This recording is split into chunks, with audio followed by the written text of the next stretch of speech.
is on its way. Tell the whole world that I'm coming home. Someone's gonna need a break.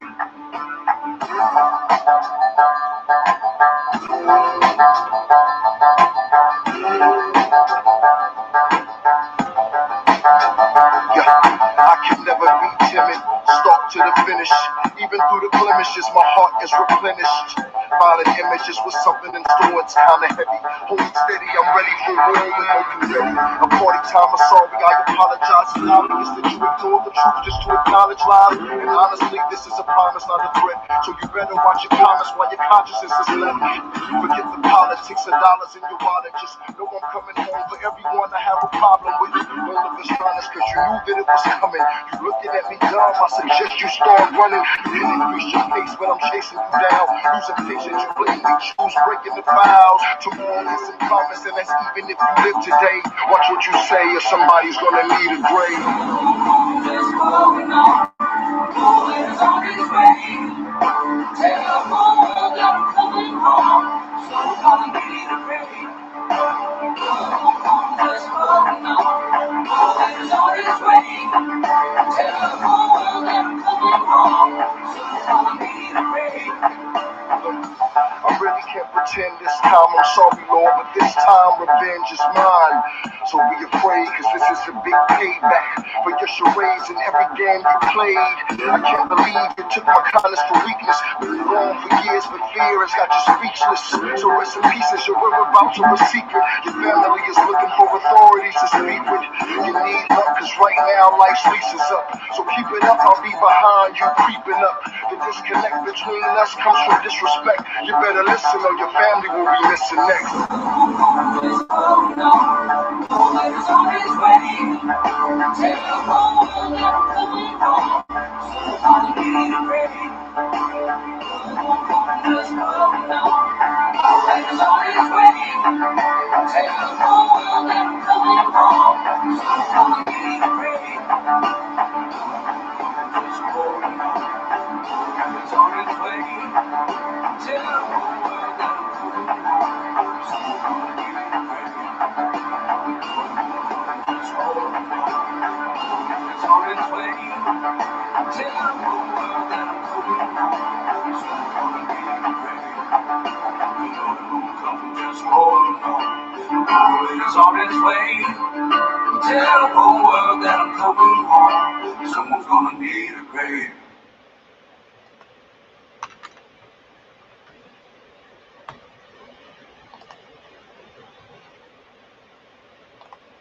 And we're live. Hello, everybody. Zen and Kissa GT are with me again. You both are unmuted and you can talk again. Hello. Welcome, my friends. Welcome, everybody that is present for a special stream today. How are my two co-hosts doing today?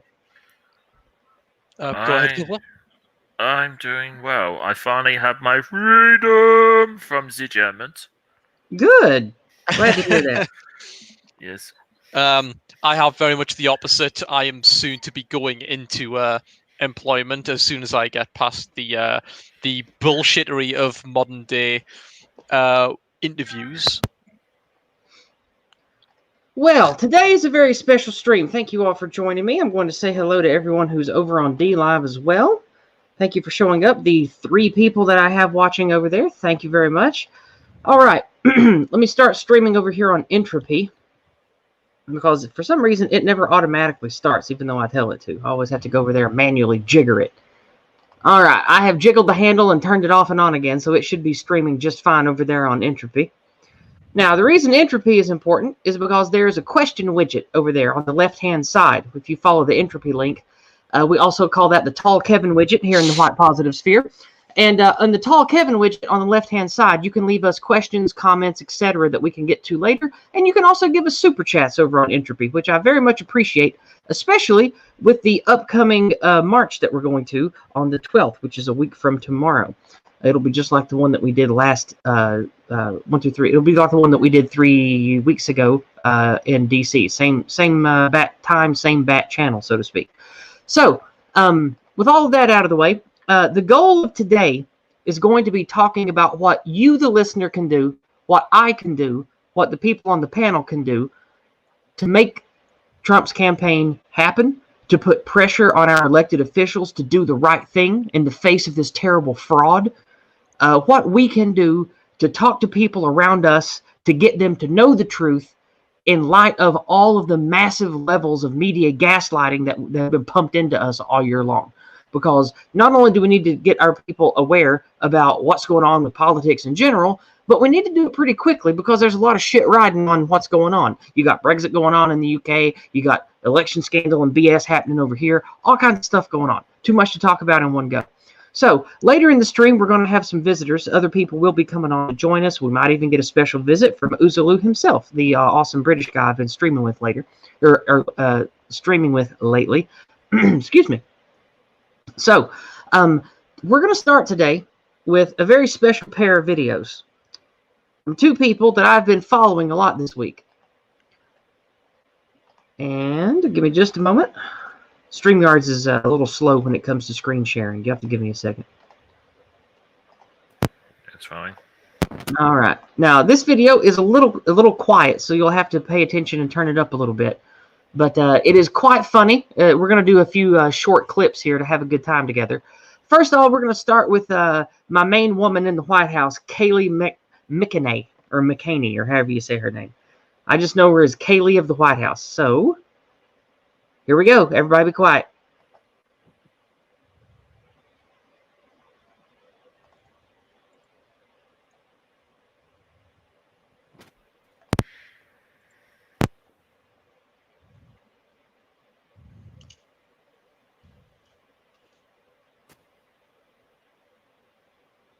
We can't hear that. You can't hear it. Why not? I'm not getting any audio through that. I clicked the little button that said to play audio. God damn it. This is what I don't like about StreamYard. Okay. Share audio. Oh, I guess I have to click it every single time. Okay. All right. God damn it. The audio's looping. I wonder, does the White House, is it setting a good example for the public for the White House to go in-person holiday parties at a time when the CDC and other organizations are asking Americans to forego those kinds of celebrations for their own safety? Yeah, so, if you can loot businesses, burn down buildings, engage in protest, you can also go to a Christmas party. That's pretty great. Yes, I think you've got the stream open in a tab because I can hear it. I don't. Oh, oh no, no, that was my bad. Never mind. Ignore me. I'm an idiot.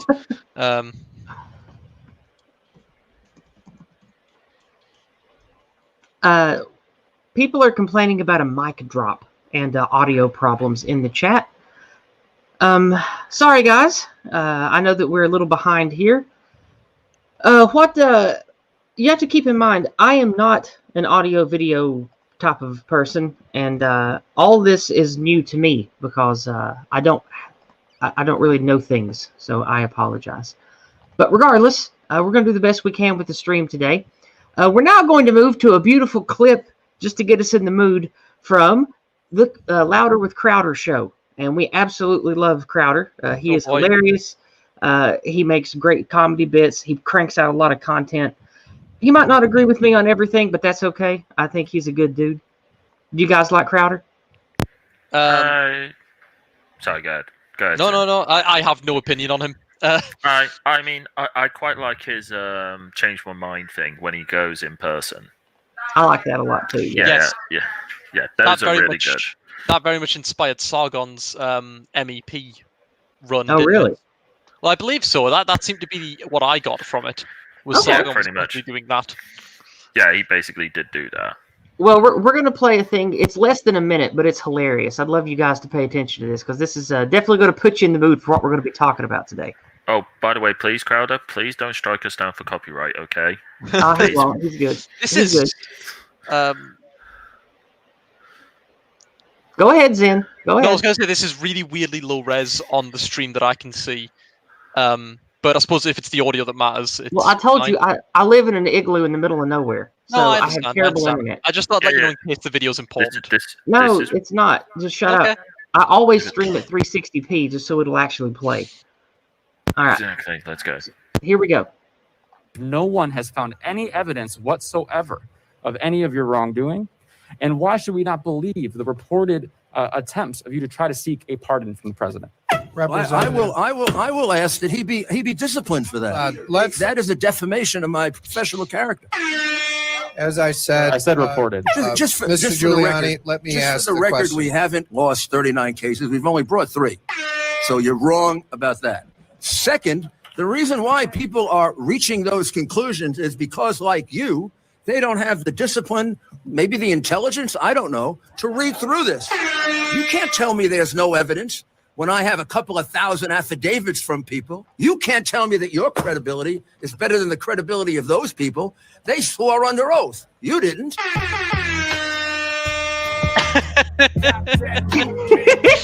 That was amazing. Big Dick Rudy, that's what I'm talking about, son. I'll tell you what, I'm loving this because I was very nervous for the first month of all of this sort of election stuff, because it was all kind of, oh well, they're saying they've got evidence, but we've not seen. You didn't have faith, son. You didn't have faith. That's what. Okay, we're gonna do this again. We're gonna do this again. I love it so much. We're gonna do it again. Are we okay? Yeah, take two. Take two. No one has found any evidence whatsoever of any of your wrongdoing. And why should we not believe the reported attempts of you to try to seek a pardon from the president? I will ask that he be disciplined for that. That is a defamation of my professional character. As I said, reported. Just for Mr. just for the Giuliani, record, let me just ask for the the record, question. we haven't lost 39 cases. We've only brought 3. So you're wrong about that. Second, the reason why people are reaching those conclusions is because, like you, they don't have the discipline, maybe the intelligence, I don't know, to read through this. You can't tell me there's no evidence when I have a couple of thousand affidavits from people. You can't tell me that your credibility is better than the credibility of those people. They swore under oath. You didn't. This is so epic. I love it. That is incredible. Yeah, Okay. I love it. I won't is tease pretty you good. anymore with stuff like that. It's just I wanted to wet our whistle, get us in the mood with something fun here today. Because go ahead. I was going to say, as the ambassador of the chat have explained, when they say mic drop, they mean that's someone in the video being fucking amazing and just ending a speech. That's all they mean. I got you. Okay, I thought that might have been me. Just No, muting that's not. They're myself. not saying that's a technical thing. Okay, sure thing. Well, today I want us to talk about, in general, what's going on this week. And to all my listeners, I want you to know, even if you're at home or you're a busy mom or dad, or if you're someone who's like me and is, maybe in a sad situation where you're mostly alone or you're taking care of loved ones, or maybe you're completely alone, there's still stuff that you can do to make a difference. Now, what we've witnessed this week is, in my opinion, a blatant mask ripping off of the DNC election scandal and of the media complicit, the media being complicit in what's been going on. And there are people that still don't know this because of how the mainstream media and social media has been downplaying this. So what you can do is you can take them, many of the links that you can find in my Discord, in Uzalu's Discord, which if I need to get a link to that. Let's share a link to to the Cabal. I think I have it. So, I swear I had it in my notes here to share. I might have forgot to save my file from last time. I'll pop over to Uzalu's channel and get the link.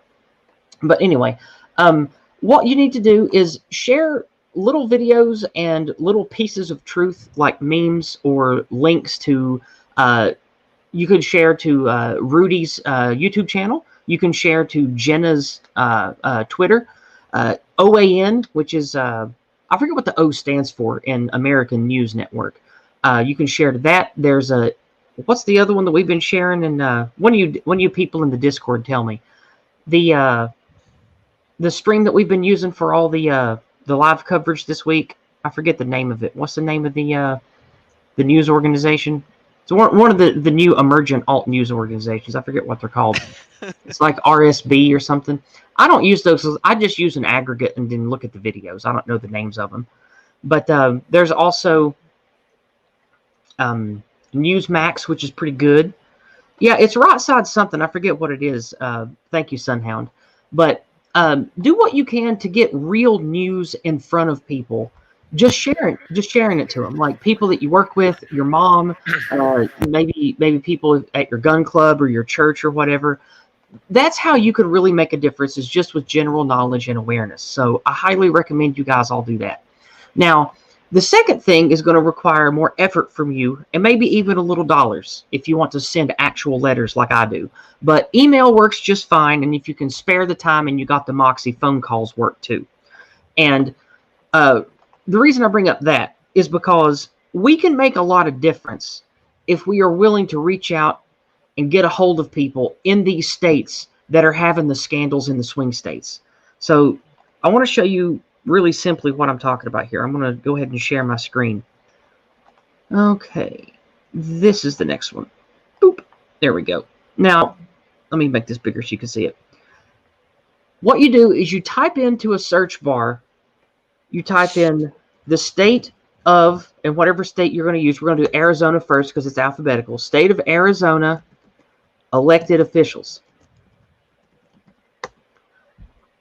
And it will take you, usually the top couple sites will be the ones you want. It'll go to a .gov site. And you click it, and it'll take you here. And you want to see the elected officials on the site. Now, why do we want elected officials? Because while you can spend your time getting a hold of appointed officials are less afraid of the voter base than elected officials.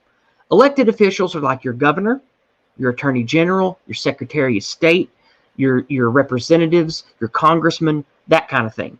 These people all have phone numbers and email addresses that are publicly available. You can see who they are. Well, actually, that was a bad link. You can go to the state senators, for example.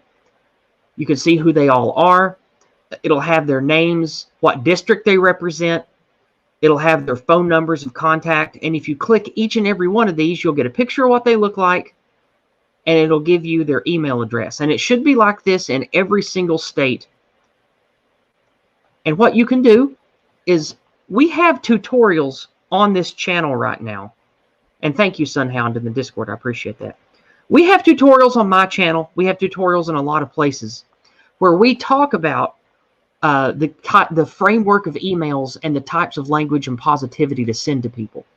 And what we want to do is, you can use a little bit of your time, all my listeners, and you can get all your friends to do it too, is you can call these people and email these people and tell them to do the right thing. Tell them we want a full audit. Don't tell them that you want a recount. Don't tell them that you just want them to vote for Trump. Tell them that you want the truth to come out. Demand an audit. Demand that they fix the system and call out all the corruption that they find. And also tell them that if they do the right thing, you'll remember it and you'll vote for them again. And it doesn't matter if you actually live in these states or not. It doesn't matter. The ones that we're going to call and the ones that we're going to email are going to be Arizona. That's going to be one.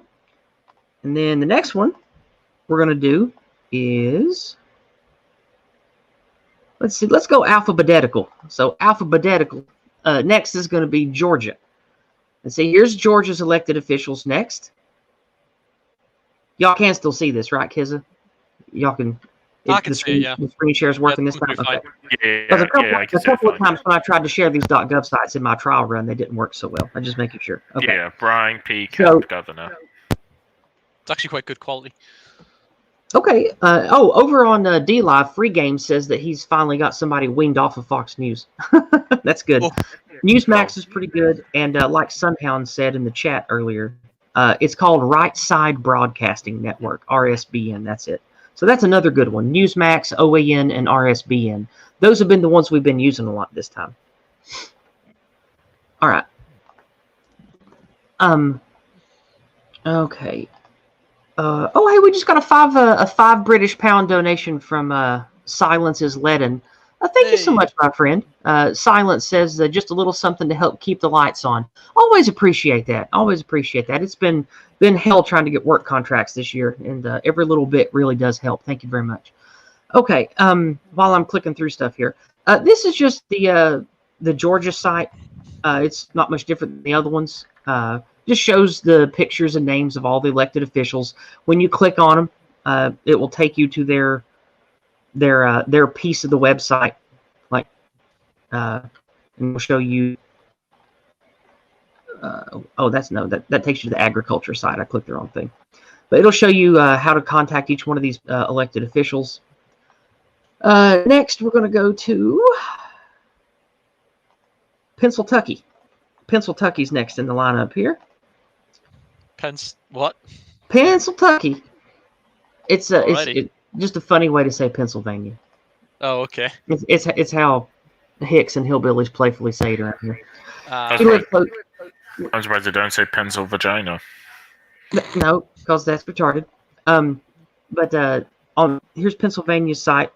Much less, in my opinion, much less polished than the other sites we've seen, but it gets the job done. So here's the one for Pennsylvania, and here's all the state agencies. You can get a hold of them this way. So, last but not least, we'll do Wisconsin next. Because I want you guys to see what sites look like so you'll know what you're looking for. And there's Wisconsin. Similar thing. This is us.gov. So this is where you start. And what you want to do is go to these. And well, we could look at Michigan too. I forgot about that. But screw it. We're just going to move on. The thing to remember is that let me put old Trumpelstein back up here, so we'll have him to look at. There we go. We got some Trump going now. Okay. The thing to remember when contacting these people that we just brought up, you want to contact people that are high on the hog. Your governors, your secretary of state, and mayors of these big cities. These are the people that are going to be the highest profile for this case right now. Sure, you can spend your time making calls and sending emails to folks that are maybe U.S. senators or state representatives. That's fine, but they're not going to be the ones that are directly involved right now in this scandal stuff. It's going to be people that handle in-state goings-on, which are the mayors, the governor, and your secretary of state. Those are the ones that you should hammer. So if you have the time, make your phone calls. Start today. Start right now. You can even leave my stream to do it. You can do it tonight. You can do it in the morning. But we need to activate now. Don't put it off till next week. Don't put it off till later. We want to do this shit now. Because in the next few days, especially over the weekend, there's going to be a lot of sweaty palms and a lot of nervous politicians wanting to cover their own ass. And if their offices and their inboxes are getting inundated with angry citizens telling them to do the right thing or else, well, then that might actually persuade how they're going to fall, what side of the fence they're going to fall on when it comes to all this. So that's what I've got to share right now. So, Ben, Kizza, why don't you talk about what I just said and put in your 2 cents while I check chat and see who has sent in on other platforms here. Do you want to start, Zen? No, you can go. Yeah, just mainly those in those cities. Please do contact your elected representatives and give them absolute hell. Embrace your inner Karen, or better yet, Cave Johnson. And also, don't just have the so-called Karen fury, but you also want to say, we want you to do what's right. You got to make this an ethical, moral, even biblical and spiritual issue when you talk to these people, because they don't want you to just. I mean, I don't want you to just make them scared. I want you to force our elected officials to do what is right, because we need more morality and more people being held to account for good, whatever you want to call it, spiritual, religious, or morals, whatever. Like, be positive in what you say to these people. Know that they're going to be loved and vote for again if they do the right thing. That's a big incentive to these people, because they also want to stay. They want to stay employed, so we can use that to manipulate for them to do their job. I would say be careful with trying to push morals, because if you're talking to people in the big city, their view of morals is orange man bad, get the orange man out. No, that's wrong. No, fuck that. I know they have wrong morals, but that is their morals. No. The line in the sand is doing the right thing. And the right thing is exposing corruption and making people's votes as legitimate as possible. That in the sand, that you force everyone, where they are, you need to push and make them, that's what the people want, the right thing. Because you push that message, and they're going to know what you're saying to them. We're going to say, you have to do the right thing to get my vote. You are going to have to do the audit. You're going to have to prove legitimate. You're going to have to do everything under the sun that you can do to ensure that these votes are legitimate and properly counted. They know that there's an underlying threat or else there when you say you got to do the right thing about this. And I think that you want, no matter what your feeling is, You're sure roboting out a lot, Yizz. It's very hard to make out what you're saying. I'll just fuck.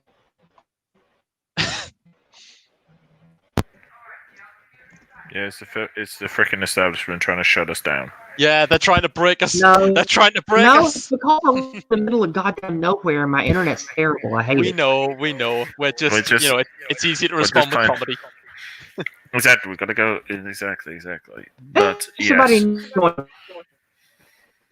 what else to be on here? Hello. Hello. Can you hear us? Who's that? Yes, I can. Oh, hi. Yes. Okay.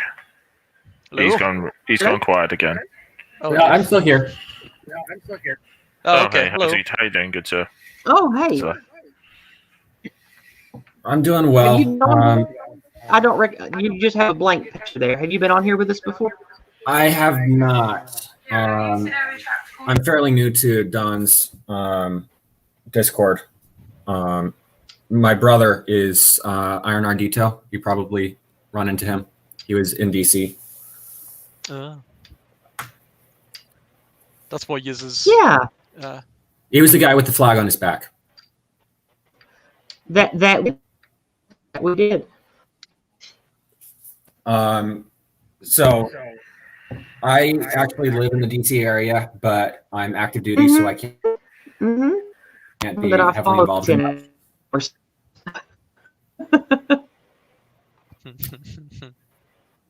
Say that again.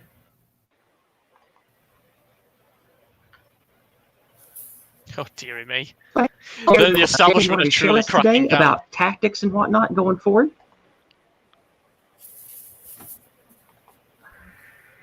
I don't know why. Tactics? Can you hear me? Yeah, we can hear you now. We're fine now. Yeah, in and out. It's cleaned up. It seems like I said, is there anything in particular you wanted to share with us today about tactics or activism? Not really. I just mostly came in to listen in. Oh, okay. Well, that's fine. Well, you're welcome to be here to share whatever you like. I'm hosting some people and trying to get the Friday night thing, a place for the Friday night thing for a meetup that's not at the rally. Okay, cool. I'd like to hear back about that because it would be better if I could drive up the night before and not have to spend like 30 hours awake at a time. That would be great. Yeah. All right. So, I need to make sure that my internet is not crapping out. Am I fairly smooth now? It's cleaned up again, yeah. You kind of had a stint a while ago, a couple minutes ago, but it seems to have... Well, I didn't change anything on my end, so it's probably just a hiccup in the shitty DSL I have out here. Mm-hmm. Could be weather, actually. I don't think weather affects DSL, does it? Weather doesn't affect DSL. It affects satellite internet, but not DSL. Yeah. Oh, okay.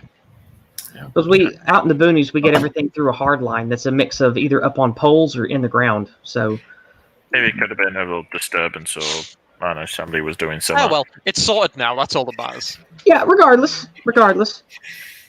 The thing that matters most to me is getting people that listen to me to do something, and something is better than nothing. So everybody listening to me right now, if you'll send at least one email. If you'll make at least one phone call, it can be in the middle of the night if you don't want to actually talk to anybody, if you just want to leave a voicemail. We all need to get active doing stuff. So today and tomorrow and Sunday morning and Monday morning, I'm going to be making phone calls and sending emails to all 5 of the swing states, to the governor, the mayors of their big cities, and to their secretaries of state. I'm going to be sending a fairly long, but like not super long, like 2 paragraphs of an email that says something similar to my last video about activism. And you know what? We can pull that up. I'm going to go ahead and pull that up, and we can have us a look-see and to listen if you want. Let's see. Where is it? Well, yeah, here it is. There it is. The video I'm talking about, I put out on November 25th. That's a little over a week ago now. And it's called Nationalist Activism Tutorial November 2020. I'm going to link it in the chat for people. Boop. And over on DLive.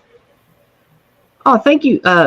Thank you, Mark, and thank you, Free Gamer, for the lemons. I appreciate that. Thank you very much. And hello, White Healing and Beef Swellington. Thank you for joining us today. All right. Now, the link that I just put in there is to an activism tutorial, and it's 6 minutes. It's longer than I remembered it. So we're actually not going to watch all of it, but we are going to look at a piece of it. And if you give me just a second, I know where that piece is, and we will go to it. Okay, here we go.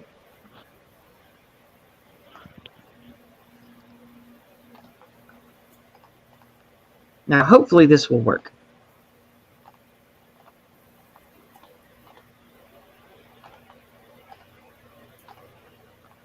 Okay. You should be able to see and hear this. So here we go. This is a video of mine from a little over a week ago. Screen. So we're going to have us a read here. It says, "Dear Mayor Burke, there is a storm brewing in the American people right now, and I want you to be a part of the nationalist movement to end the anti-American corruption that subverts our government and purge the anti-white spiritual cancer that plagues our people. The people of America reject communism, feminism, transgenderism, and all the other progressive nonsense that the aforementioned anti-American forces have been subverting our people with for decades. If you are willing to take a stand against the existential threats we face of both government and society, the vast majority of Americans, especially those that voted for you, will celebrate your name and make sure to vote for you again. Despite what you might hear from the media, universities, and the rich elite, the will of our great people is one of traditional values, a love of God and country, a love of family and America first, a love of our great Constitution and the Bill of Rights. You support these things openly and without shame, and we will in turn support you." So, that's the kind of message that I think we need to send to our elected officials. What do you guys think about that?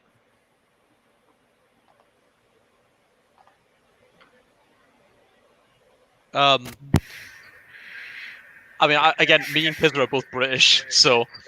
Well, I mean. Yeah, but you're not retarded. You know what America is. What do you think? I mean, that thing is, well. I mean, it's definitely got the proud vibe of 1776 about it. Yeah. This is the problem, sure. though, is that, like, it's like I was saying earlier, it's like we don't know who these people are. We don't know if they give a shit about traditional That values doesn't matter, though. It doesn't matter who it is. You want to say that to every single elected official. We want them to be pressured because we want to push a nationalist uprising. We want our people to be heard. We want our people's voice to matter. And unless we start actually aiming this voice at elected officials and trying to manipulate them and force them to carry out our wishes against all of our enemies, then it's never going to end. It's never going to get any better. So I think this is what we all should start doing. Sure, for sure. I mean, you definitely got more chance. You actually do have a good chance of that working in America, since there is a huge an actual conservative base over there compared to the island over here. Yeah. Well, I don't know. Like, do you think the people of your island are not conservative and care about traditional values? No. Well, I don't know. I talk to hundreds every week who do. So yeah, hundreds isn't that much in a country like this. Well, here's the thing. I don't talk to every single one of them, obviously, Zen. What I'm saying is, there have to be some of them. Well, here's the thing. They're not necessarily conservative. They're just very much against the current agenda, if that makes sense. Okay. if that makes sense. Like, so for example, they're not conservative, but they're still very much patriots. Okay. And right now, the island basically has a complete clown running the show. And oh, hello, Monty's just sent a message. Is Monty? Is it your birthday, Monty? Is that what you're saying? By the looks of it, yes. Oh, well, that's wonderful. Yes. I completely lost my train of thought now. We're gonna do a big happy birthday. Boris Bard was what I was getting from you. But you are right. 14 in the chat. 14 is in the chat for Monty. Happy birthday, Monty. Alrighty. 14 is in the chat for Monty. Oh boy. Yep. Good evening, everybody. Good evening, English Sailor and Sin of Pride, not a piano key. Deft Grapes is here. Hello, Deft Grapes. Now we got a few more familiar faces early up. Hello, Sunny Jim. And we also got Machiavella Sucks. Welcome, everybody. Thank you for being here with us today. Oh, we got 45 watching. It's quite a bit. Okay, moving on with activism. That framework of a letter that we played for my previous activism video, that is something that I think is important to remember, because we don't just want to say, hey, I want you to vote for Trump, or I just want you to do something simple. Like we want to actually make it real. We want these people to know that the Americans that take time to message them have passionate thoughts and have the mentality to put towards emails and phone calls and such that will actually express what they want, which is truth and righteousness and that kind of thing. We want to make this as powerful and as biblical of an uprising as possible, because that's how I think we're really going to win America back and make it for us again, is by morality. Because the millions of people that care about their children and their families and the Constitution and their way of life, like, to put it in a religious framework, they care about righteous, holy things because they see how satanic and ugly and unrighteous everything is becoming in the systems around them. And I think that is a good way to rally regular people, is around what is righteous versus what is unholy and evil. So I think that's a good framework that we can use to push people and to push activism. What do you think about that, Asher? You're in the military. What do you think? Yes, we do need to have be showing people what is righteous, because even though, what is it, like 60% of this country says they're Christian, I would guess that it's probably actually only like 20 to 30% that actually. I was about to say, press X to doubt. Yeah, it's probably it's a lot smaller than that. The ones who actually care, I think. Yes. They're all Chinos.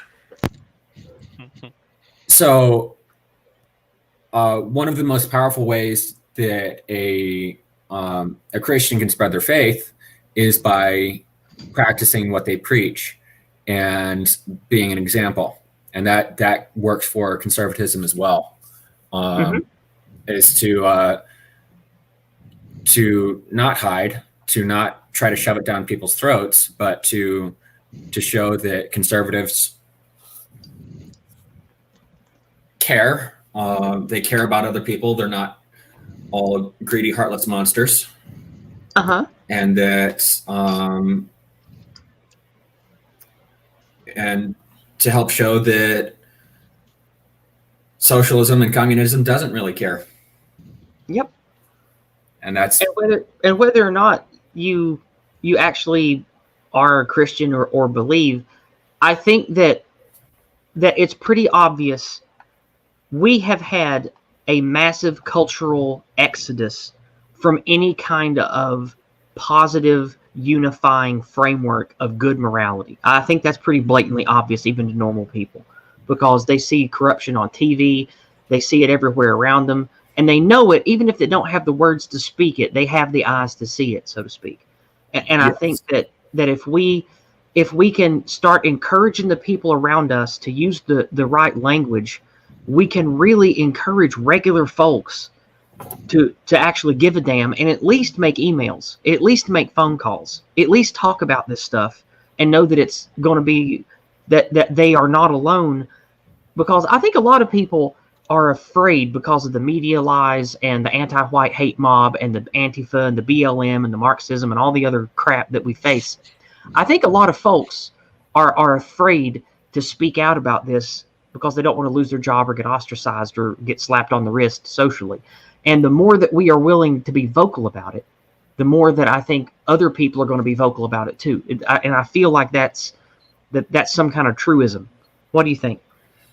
I think that while yes, there are a lot of people that are afraid to speak out, I think there's a lot more that just don't know, that don't pay attention to, that are consider themselves liberal because the last time they paid attention to the right wing, it was the 80s and 90s, and were more culturally authoritarian, and they still think that way. They still think the Republican Party is that way. And culturally authoritarian is a great phrase. Yep. And I think that cultural authoritarianism, I think, is the natural byproduct.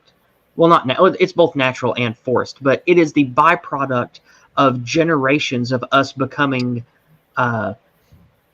disenfranchised consumers, because where there is a vacuum of leaders will naturally step in to control the weak. And I think that that's why we've had a cultural encroachment of authoritarianism. It's sort of come with the weakening and the complacency of our people, I think. Yes, that, and combined with what Christianity has become, and well, not really what Christianity has become, but a lot of people that are uninformed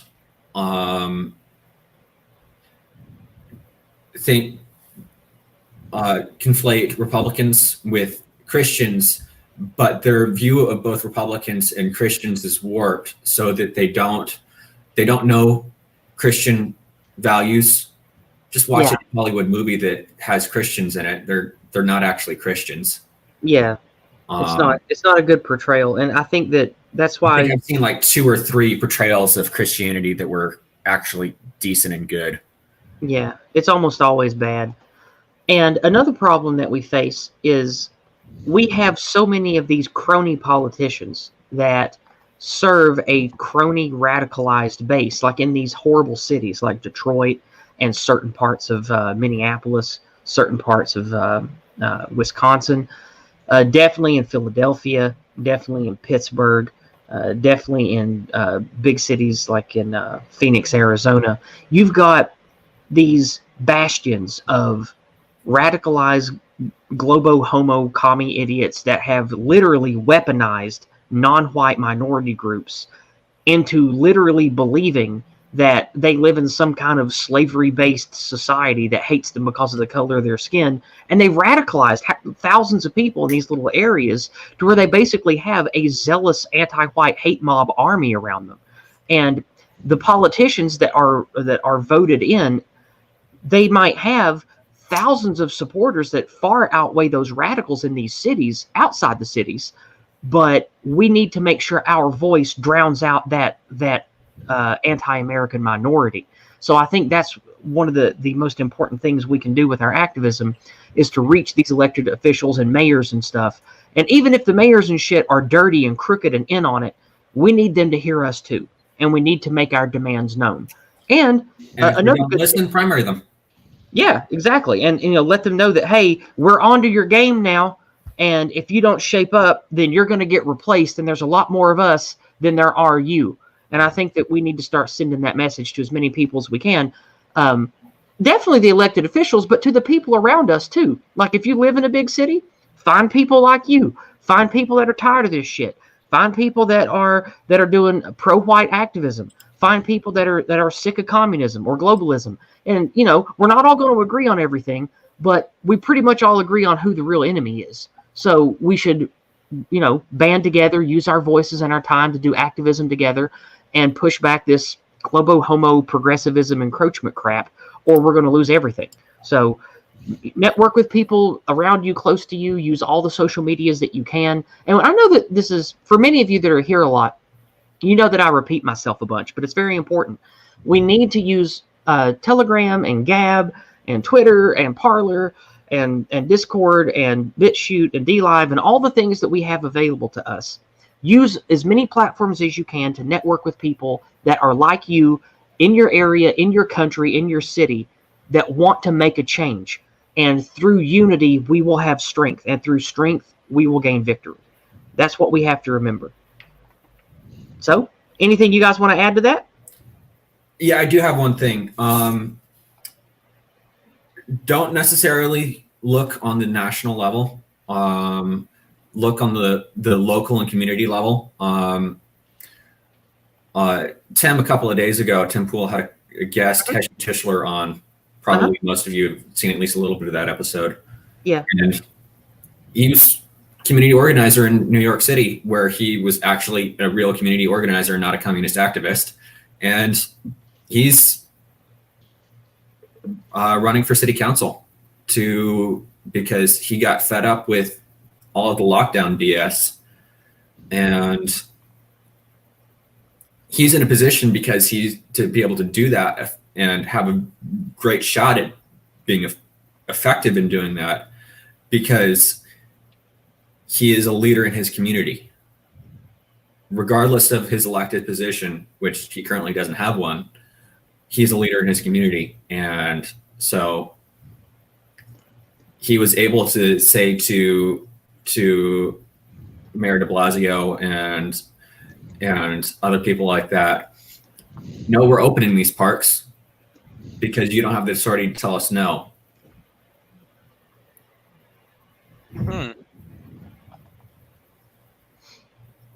Oh, and he had his community back. We just got a super chat from Sin of Pride. Thank you very much, my friend. He said he just got paid today, wanted to support one of his favorite thinkers. Thank you so much.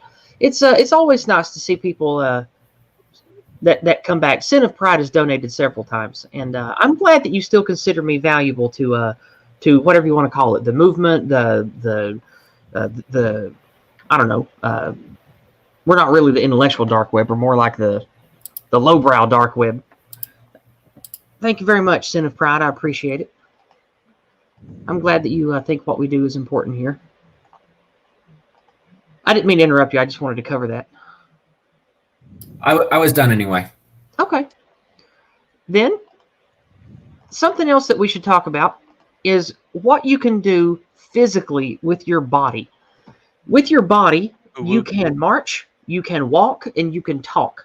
Now, I know that many of you, because of time constraints or having to take care of your family members or your children, might not be able to go to these big marches. But what you can do is you can go to your local city hall.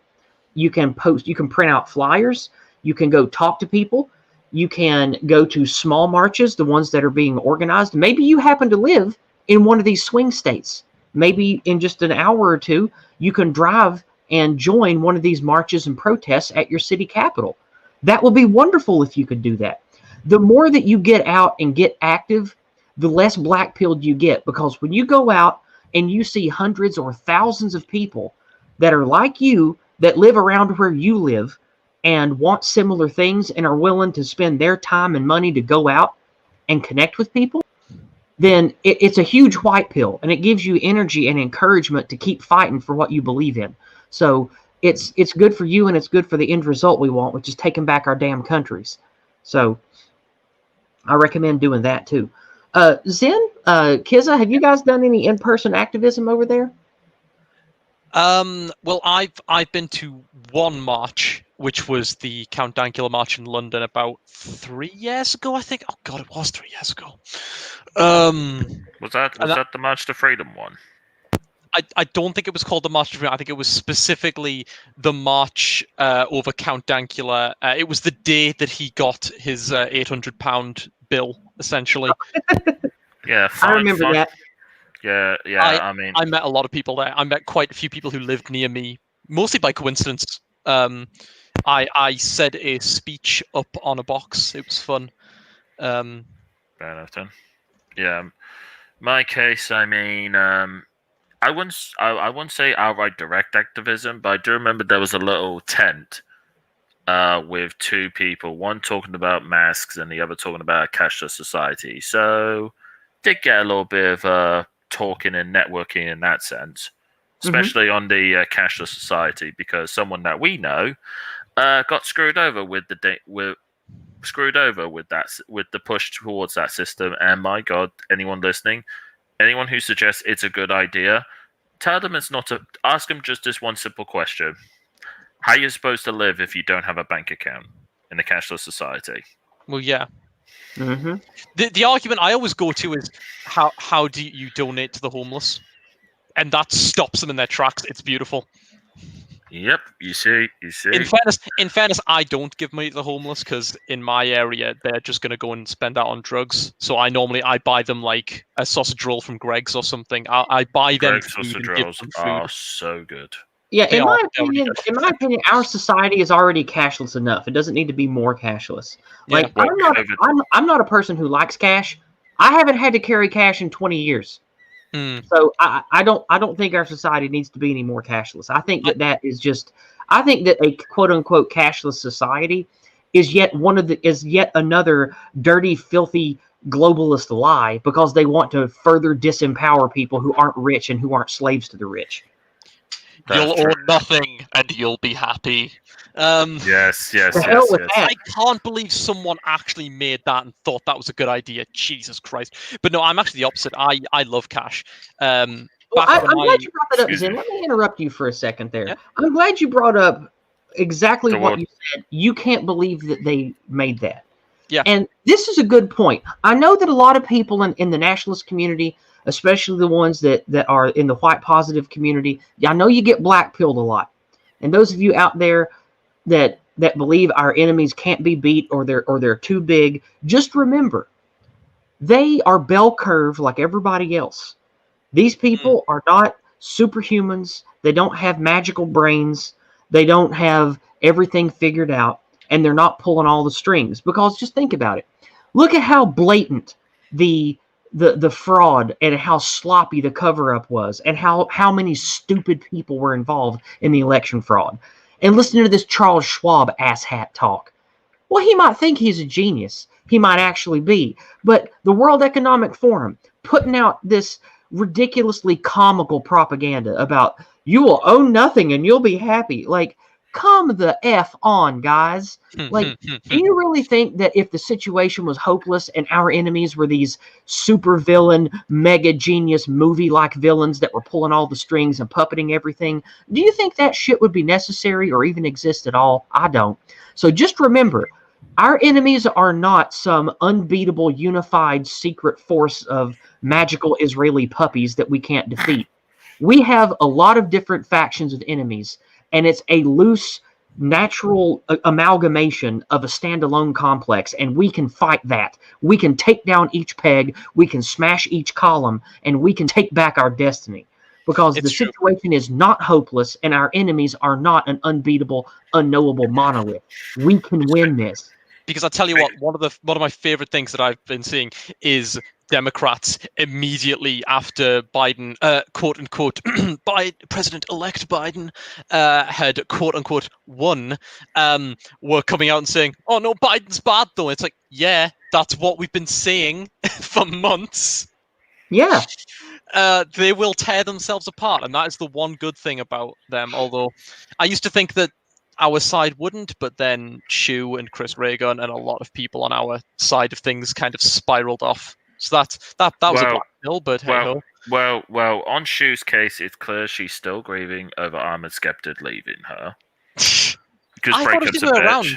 I thought he left because she was going wacko, but that's not what we're here to talk about.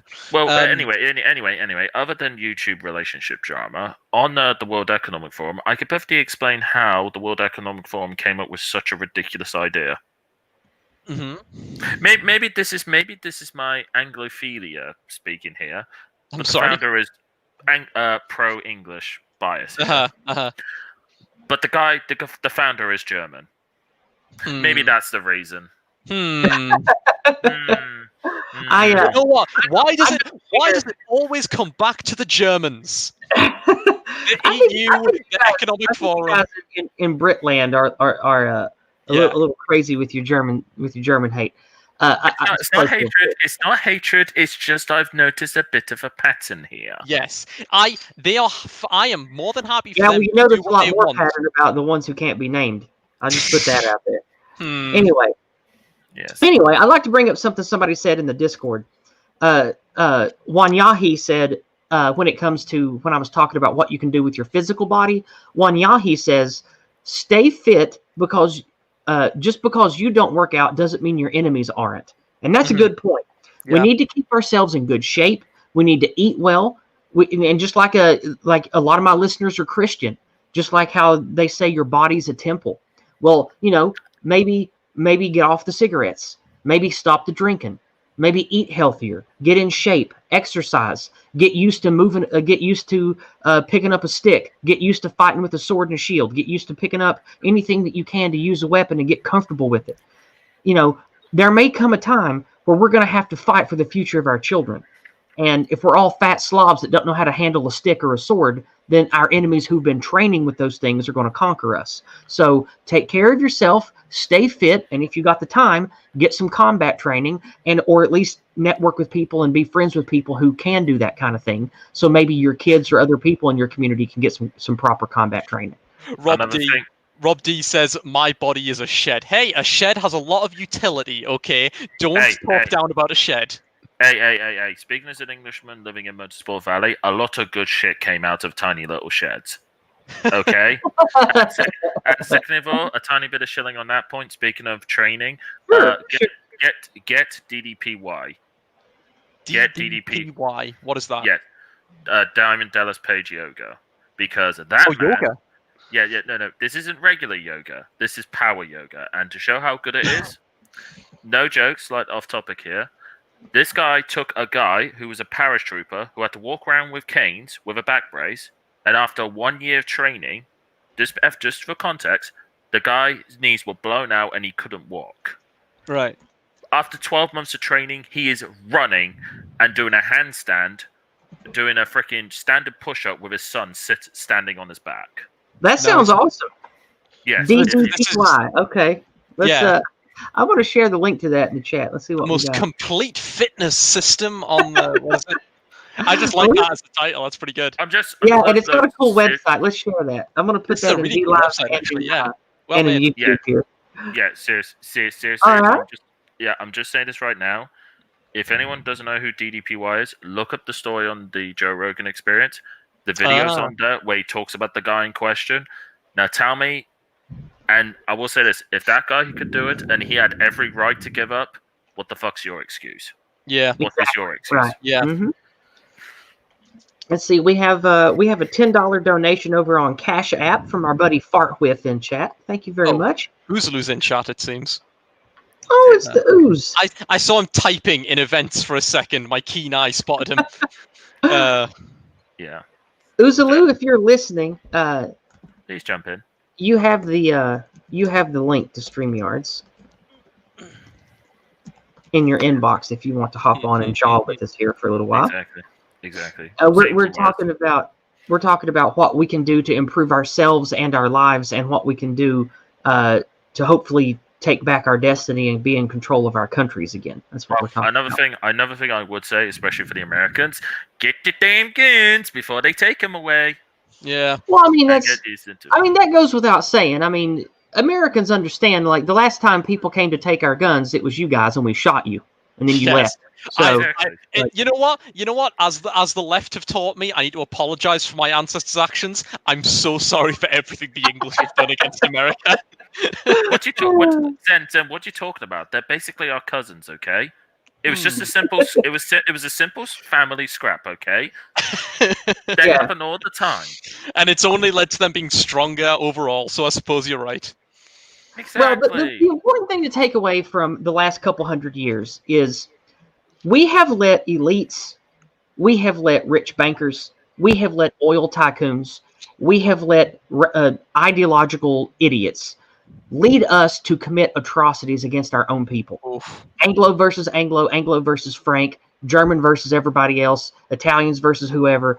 We need to reject the notion that massive wars against our own people can ever be a good thing for our people. We have to reject it. You hear the ethnic chants all the time, no more brother wars. There's a lot of truth to that, and we need to embrace that, because we have to refuse our leaders, our systems, whatever is in place, from making any of us think it's a good idea to go to war and kill a whole bunch of our own kin for anything.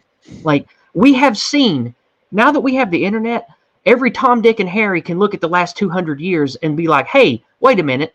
How come it's just us killing ourselves? How come every 30 years some force or some idea happens, and then we lose a huge chunk of our smartest and our brightest and our most fertile young men? Maybe we shouldn't do that anymore. You know, like, we need. In fairness, the other groups do that as well, constantly at war. Yeah, so. well, I don't care about the other groups. The other groups don't. They're not my country. They can do what the hell they want to do. I'm talking about us and our countries. We need to be immune to the war machine. We have to raise our people right. We got to teach our people that, look at the history of war. Even not talking about, even before the magical puppy plague from Israel, or that led to Israel, even before all that, you had rich, powerful assholes getting serfs and getting people to fight for causes that were only bad for them and only good for the ruling elite that wanted to have more power and money forever. Well, we have to say no to that shit, because war is a racket to make rich people richer, to further agendas that are bad for the people every single time. So we have to raise our people to be anti-war. All good nationalists are anti-war. You sound like you're about to start quoting Senator Armstrong. I'm loving it. Well, I've been anti-war for years, man. Like, everybody I know who's a real nationalist, they hate the war machine. They hate the Fed. They hate the military-industrial complex. They hate the U.S.-Israel war hegemony. They hate all that shit, because all it does is stir up bullshit in countries we have no business being in, and then it gets our people shot and our people radicalized to be constantly entangled in wars that only make certain people I can't name richer and more powerful, while they continue to grease the wheels of Zog in our own countries. And we have to end that shit. And the way that we do that is to go free. We need to stop listening to the anti-white lies. We need to raise our children away from the anti-white mind poison. We have to use all that we can to pressure our elected officials to start taking down the blocks of the war machine, to end the Fed, and to start moving towards more nationalistic, holistic, spiritual policies, because that's how we're going to end all this war shit. We're not going to end the era of war by radicalizing our people to pick up rifles and go murder 1 million people again. That's just going to perpetuate the whole thing, and then we're going to lose in the end, like we've been losing for 100 years. We have to stop all this nonsense, and the way we do it is to go free and to pressure our politicians to do the right thing and to have a cultural uprising to end all of this. And that's what I'm trying to do with all my activism. So I know I get on a soapbox and I don't shut up. I'm sorry about that, but I get really heated about all this. Well, on the whole war thing, forget what Bush said back in 2001 about, if you're not pro-war, you're anti-American. You're not pro-America. Don't give us that bullshit. Don't give us that bullshit. What's the logic? Okay, literally, our countries haven't had a justifiable reason to go to war for a very, very long time. Yeah. If you're going to go to war, make sure it's a justifiable reason. And if you're going to have to go to war, make it quick. I have a dream that one day every person in this nation will control their own destiny. A land of the truly free, damn it. Well, sorry to interrupt, but to mention what Def Grapes mentions of the first step, yes, there is the counter-Uri plan. Moralization, stabilization, secureness, normalization. Hey. But that was all. I was just going to quote that one line. Don't worry about it. Don't worry. If you let me start quoting Senator Armstrong, I won't stop. And I'll bring up some more quotes for you if you like.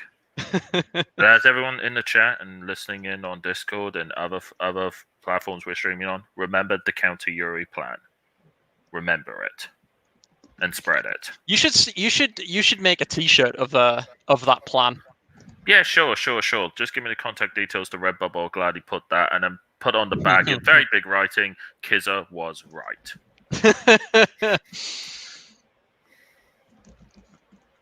Yeah. I just want to say, because I'm scrolling back up to Rob D, which I'd wanted to respond to. Where was it? Okay, sure, go ahead. A Facebook conversation you had with a friend who was just really excited about the vaccine.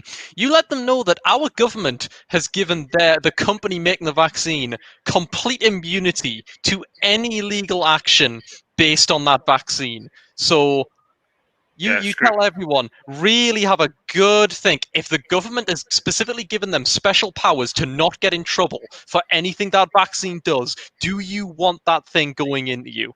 Yeah, just think about that. Like, first of all, if you look through the long, like 140-page document that came out about the Pfizer vaccine testing and all that, they didn't test it on pregnant people. They didn't test it on other groups of people. They didn't test it at all against primary medication groups. So, like, what if 20 or 30 million people in England take that vaccine, and then thousands of women have miscarriages or have retarded kids or have kids that are stillborn because the vaccine causes something to mess up in the placenta or whatever? Like, they're going to have no legal recourse at all to sue anyone over this.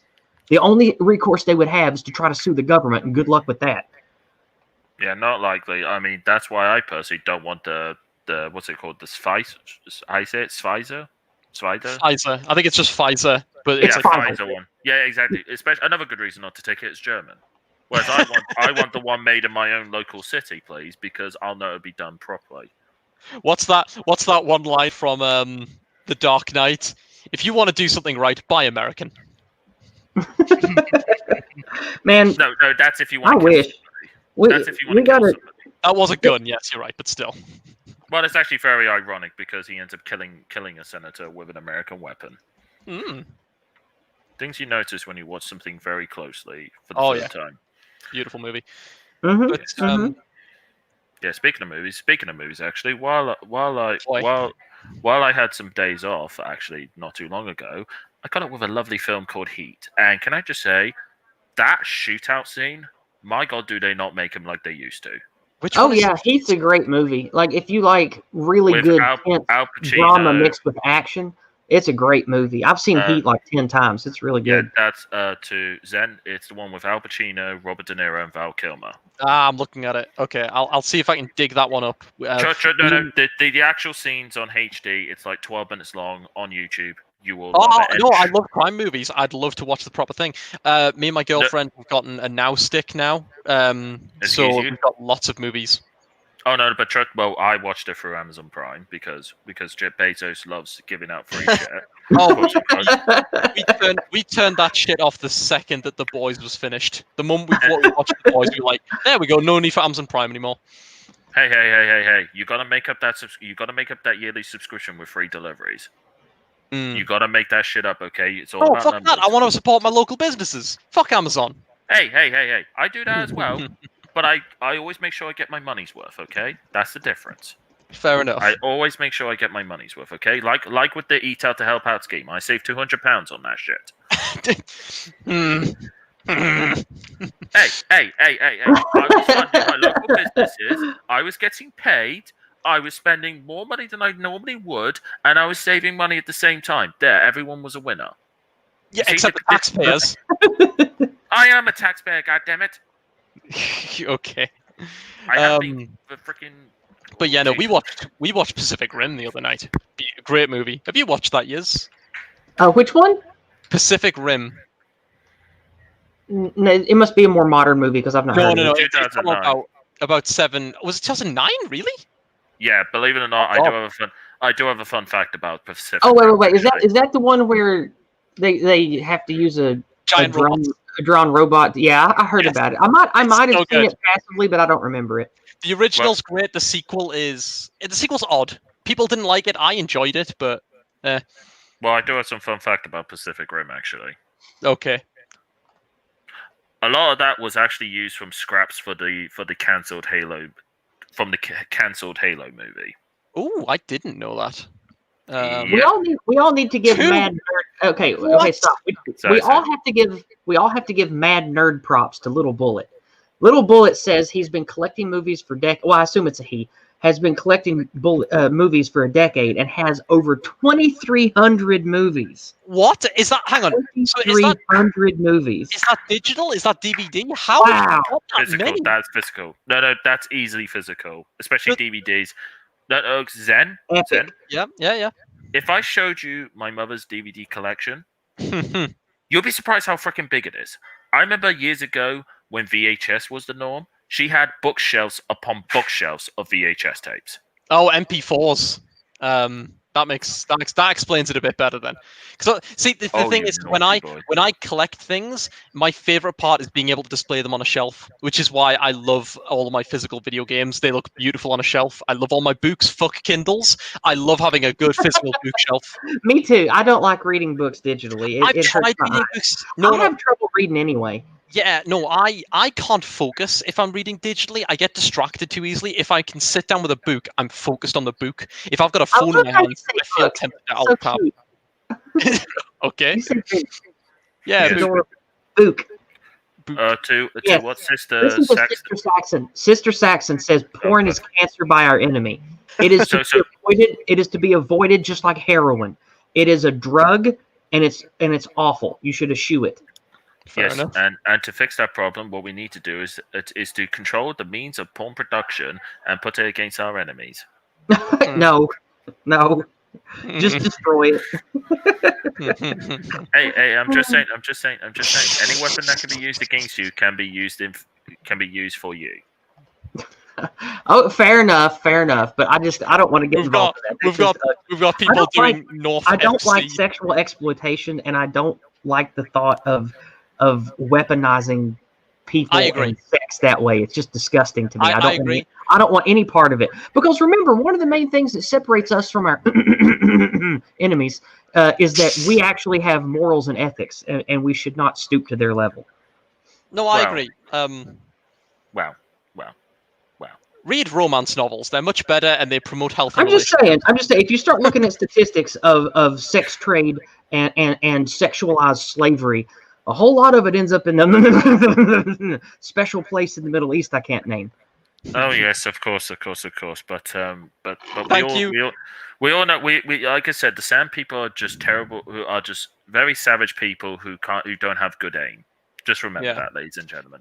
One Yahi doing the North FC meme. Love me books, love me movie, love me shelf. Simple as. Yeah. Replace movie with desk, and yes, I love desks. Yes. Nothing wrong with a good desk, especially if it's made of mahogany. Love me Constitution, love me guns. Simple as. Well, yeah. Can I just say I am an honourable ambassador for the LGBT community. Liberty, guns, beer, tits. Oh, I was going to say bacon and Trump, but okay, all right. That works too. That's true, yeah. As long as liberty's there, liberty's the most important. Pale or Peel, I don't know how to say it, is correct about this, but I don't like to talk about this on my channel because I don't want to get muted. Like, if you want to look into this on your own, there is more than enough what I consider to be substantial evidence that things like this do happen. But again, I like to have a channel, and I can't talk about that stuff, man. I'm sorry. Yeah, I can understand that. Not that I think it's useful to. I say all the time, you can naming the puppies is fun, but if you make the bulk of what you do naming and shaming a particular group, it kind of makes you look like a crazy person to the normal people that you need to identify with. Like you don't want to seem abnormal. You want to seem normal and get them to care about your ideas and what you have to say. That's why I like the activism that we do, because making our country about us and our people and our values and pushing out the things that are bad, like that's good. But if you start demonizing and pointing the finger at certain groups or ethnicities or races of people, then you start seeming like the bad guy. And not being the bad guy in the anti-white narrative is just as important as all the other stuff we do. Because if you become the bad guy, then we start losing and stepping into pitfalls that are already waiting there to cripple us towards having any kind of cultural success. Well, I was going to say that's one of the problems with a lot of the things that we try to use is like just the term nationalist has been weaponized to be a bad thing. The idea of traditionalism has been weaponized to become a bad thing. It's so hard to make any kind of sense when sense has been turned into a bad thing. Well, I thought of a way around that. Okay. Okay, you say you basically don't use yourself or your own nation. You bring up other nations. I do. I use America. Fuck England. No, hey. No. America's not a good example. Use countries like, let's say, India.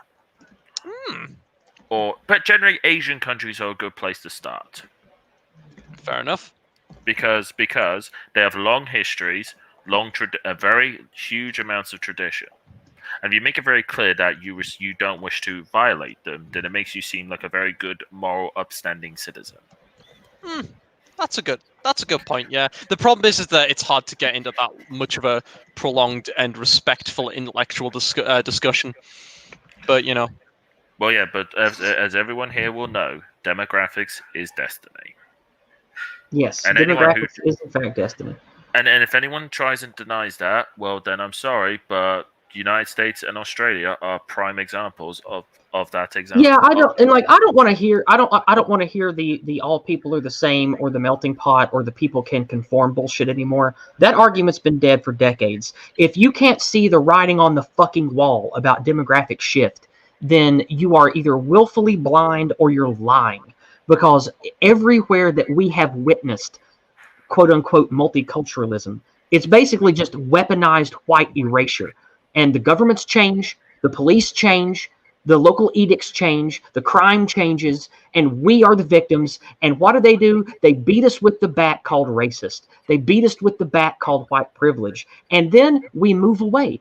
White flight happens because we get tired of white erasure. And then every place that happens, it goes completely to anti-white hell. Look at South Africa. Look at the big cities in Australia. Look at London. Look at L.A. Look at every place that this is happening. It's a one-way street to hell. Yep. But sadly, people can't seem to accept that. In which case, to bring up a certain Russian comedian's point, if Scotland turned up 50% Chinese, would it still be Scottish? Yeah, and again, like I've said many times, I do think that European people, because of genetics, have more in common with other European people than they would maybe someone from the Sudan or Cambodia. But I don't think that if you uproot, 100,000 people from Hong Kong and put them in Tokyo and displace 100,000 Japanese in Tokyo, that's still a problem, even though they're both some kind of Asian. So I don't like mass replacement and mass changing of ethnicities. Even if it's within the same race, that's still destructive. It's even more destructive the more disparate the peoples are that are being supplanted. So that's why it's become so damning to us, is because the people being pumped into our countries are either already hostile to us or they're weaponized by our enemies to become hostile to us once they're here in great numbers. So is this your way of telling the Canadians to stay out of America, Yizz? No. What I'm saying is, the more that you are racially, culturally, religiously, and spiritually like a different group, the more natural mesh it is. For example, we've had tons of immigrants that have never caused us a notable demographic problem from other countries. Even in the era of mass migration, we've had lots of East European immigrants. We've had lots of immigrants to America from other countries that are Caucasian European countries. Those demographics are not causing the hellacious problems that we have in these melting pot areas, are they? Well, not even those from, let's say, East Asia throughout the 60s, 70s, and 80s are causing the same problems either. Yeah, that's my point. It's like sometimes there is a better mesh than otherwise, but the more racially and ethnically and culturally similar groups are, the better they get along, is the point of all this. And so you don't want to massively displace big chunks of your populace with people who aren't anything alike and then force them all to live together. It doesn't work. We've never seen that work.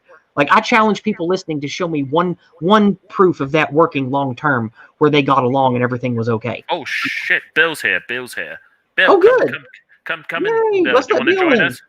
Bill Nye the Science Guy? Wait, no, he's all minus one. Yep. Good old Bill. I love Yeah, Bill. Bill, come join us. Yeah. Bill. Yeah. Anyway, I'm sorry. actually, I get to talking and I get excited and I don't It's read fine. chat. I haven't been following chat for a while. I've been it's trying fine. to keep on top of things there. Yeah, it's all good. He said give him a Yeah, few. sure. But on the whole point, and with the United Kingdom when he used this, the most common example they use is the Huguenots, which were French Protestants from the 17th century. Do you know how many French Protestants turned up in the United Kingdom? Well, should I say the mainland of Britain? It's estimated about 40 to 50,000. Guess how long? Guess how long it went on for? I don't know how long. 40 years. 50,000 people in 40 years. So everyone can do the maths here. What does that average out as? That's a shitload of people. 50 times. No, 40,000 in total. 40 to 50,000 total. I thought you meant annually. Okay. No, not annually, total. So let's say 50,000 divided by 40 years, ladies and gentlemen. I'm sure everyone's got good math. Yeah. It's less than 10,000 a year. Less than 10,000 a decade. Well, but basically averaged 1,000 to 1,250 a year, which is tiny. Yeah. That is tiny. And based on estimated population data, you're taking in 1,250 people max in a country in a country with around most 6.5 million people. Yeah. That is less than one. That's below a percent. Also, thank you for the Rock 2020 over on DLive giving me a diamond. Thank you for the 100 lemons, my friend. Well, to go on Fartwit's point, as Milton Friedman correctly said, you have open borders or you have a welfare state. You cannot have both. Or say fuck both. You could say that, but the problem is, right, the idea of the welfare state did have good intentions, but like a lot of things. Go ahead. I'll let you finish before I give my 2 cents on this. Yeah. Look, the idea of it did make sense, and it did have good intentions, but like the road to hell, it's always paved with good intentions. Right. But here's the thing. That's I think a death punch there. This is one of the things that I like about fascism and National Socialism. They view a righteous, ethical element of the country, of the government, to actually help and support the people. That's a noble thing that capitalism and liberal or libertarian-based societies throw under the bus. Like, if you actually want your people to be supported and to thrive, then why not get your government involved? That's not a bad idea. But as usual, corruption and things are what happens. And if we are actually in control of our countries, if we do have closed borders, if we do have a more homogenous, unified populace, if we don't have multinational conglomerates screwing with wages, screwing with us via work visas and that kind of shit, we can actually have a fairly open free trade society and also have welfare programs and unemployment programs and social, social justice awareness to help people all have the best lives possible.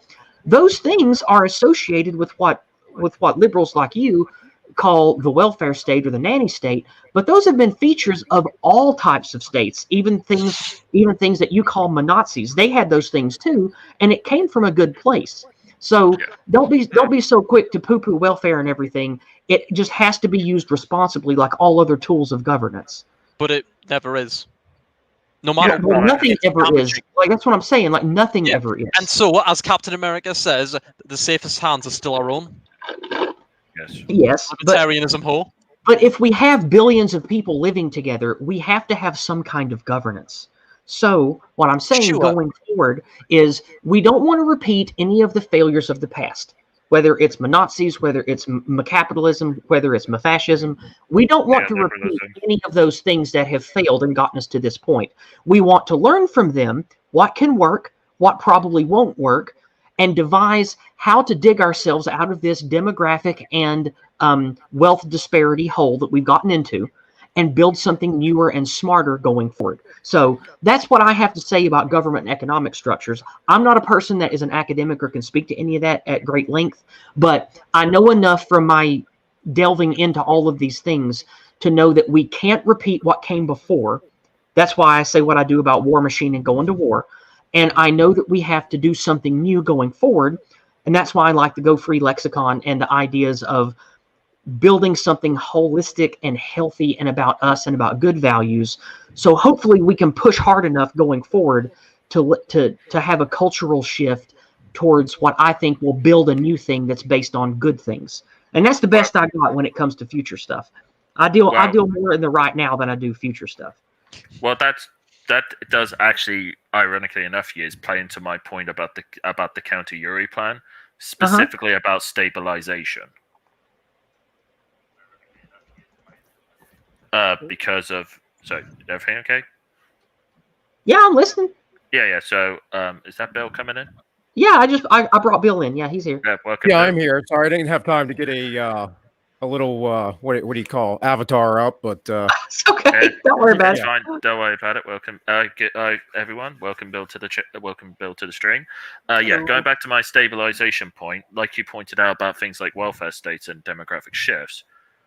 The main thing that keeps society strong is stabilization, and this is true with anything, whether it be you're driving your car, living at home, your job. Everything about it, you always want you always want things to be stable. When things start getting chaotic, that's when everything goes out the window. Yep. And ultimately, especially these days, the problem is with everything being so interconnected, as soon as one person falls for a sinkhole, they naturally drag everyone else towards the sinkhole. Mm-hmm. So it's the ideal way of basically trying to break ourselves from the chains and being effectively trying to make us all self-sufficient. We got a $10 super chat from the Sin of Pride again. Hey, thank you. Thank you, Sin of Pride. And he says the welfare state did not have good intentions. I agree about what we call the welfare state specifically. He says, read Otto von Bismarck. He was surprisingly honest. I have not read Otto von Bismarck, but I do know that from what I've read about the New Deal and the different types of massive welfare programs, it absolutely was a tool of globalists and the super rich banking elite that wanted to just profit from states. I do agree with that. So I don't think the quote unquote welfare state, as what we call the welfare state, was ever in good intentions. I do think that people who run countries that do have a nationalistic bent or even a religious bent for theocracies, I do think that to some degree they want to use state power and state money to help people's lives and make it better. I do think that there is some genuine element to people that get involved with that stuff. But what we know is the modern welfare state, yes, it has been rigged from the beginning. Yeah, I mean, on that point, I mean, a good example of this is the idea of universal basic income. Now, I'm not sure what everyone's views on it. I'm guessing everyone's sort of yes, no. How about the chat? Where do you stand on universal basic income?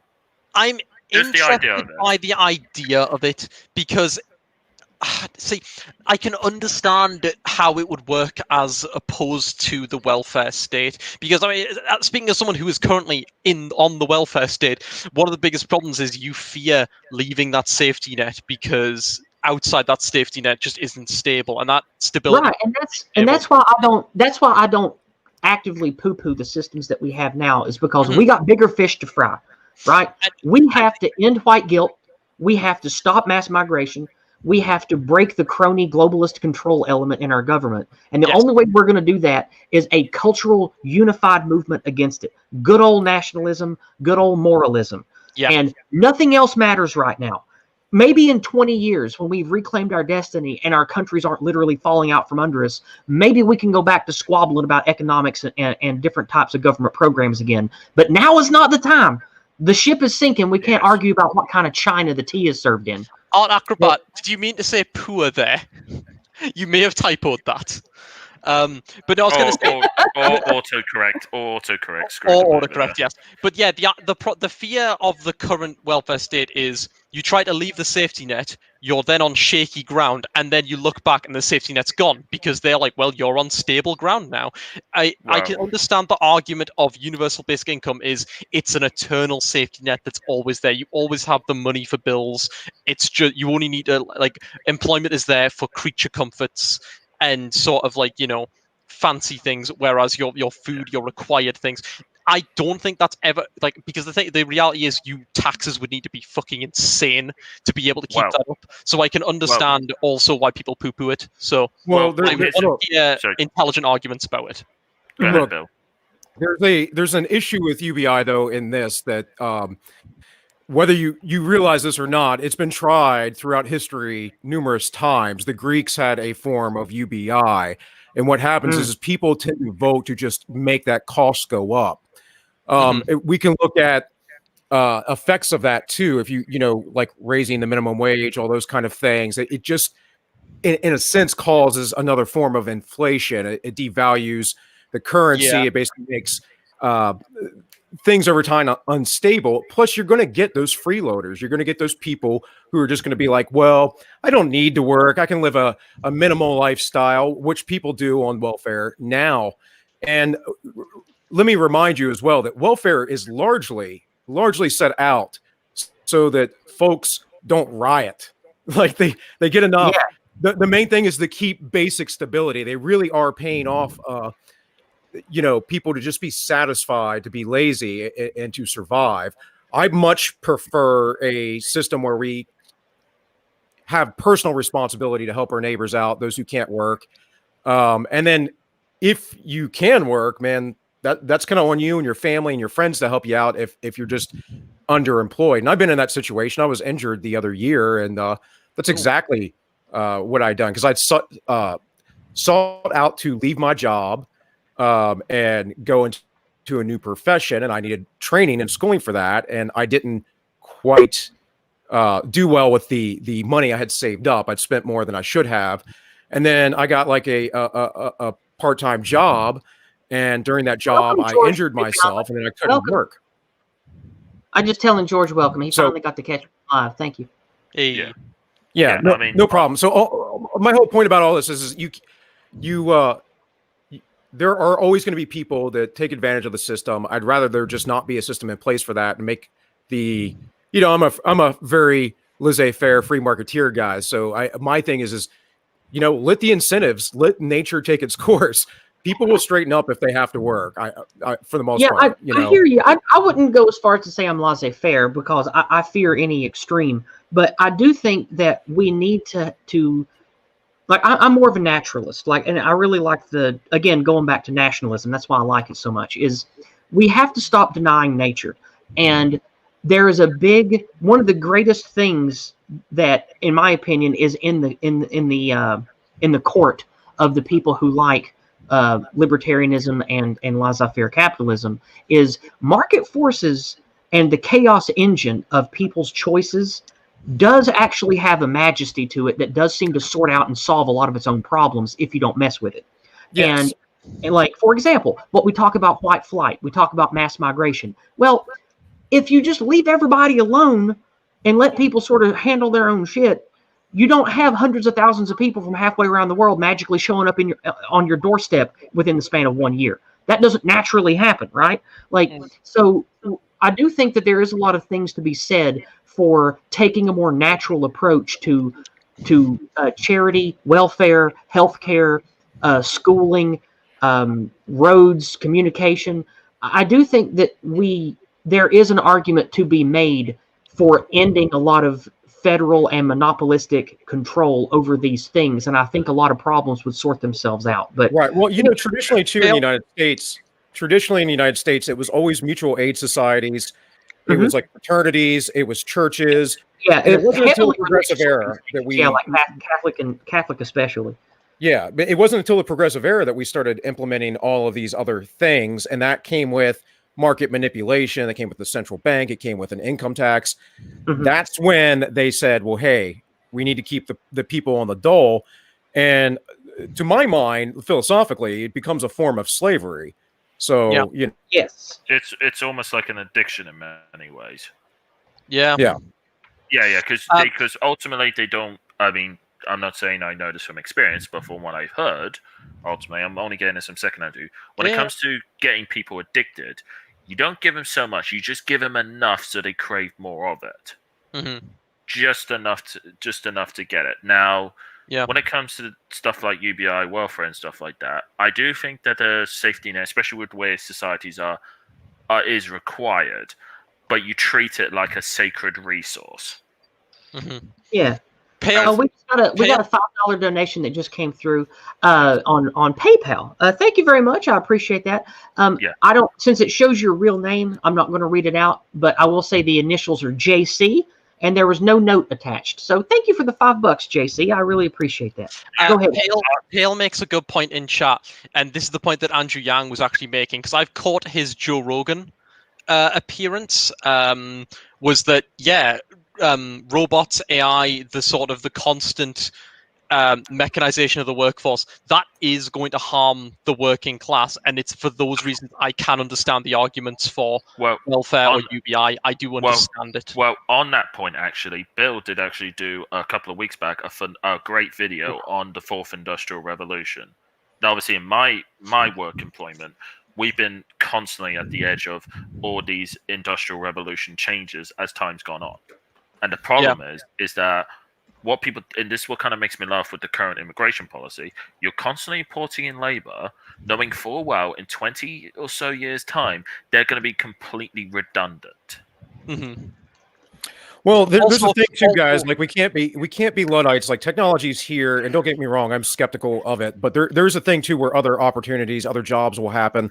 Unfortunately, what's really happened with the industrial revolution, and then with the progressive era coming in, is we've turned into a service economy, and then any sort of real manufacturing or labor jobs we've completely outsourced.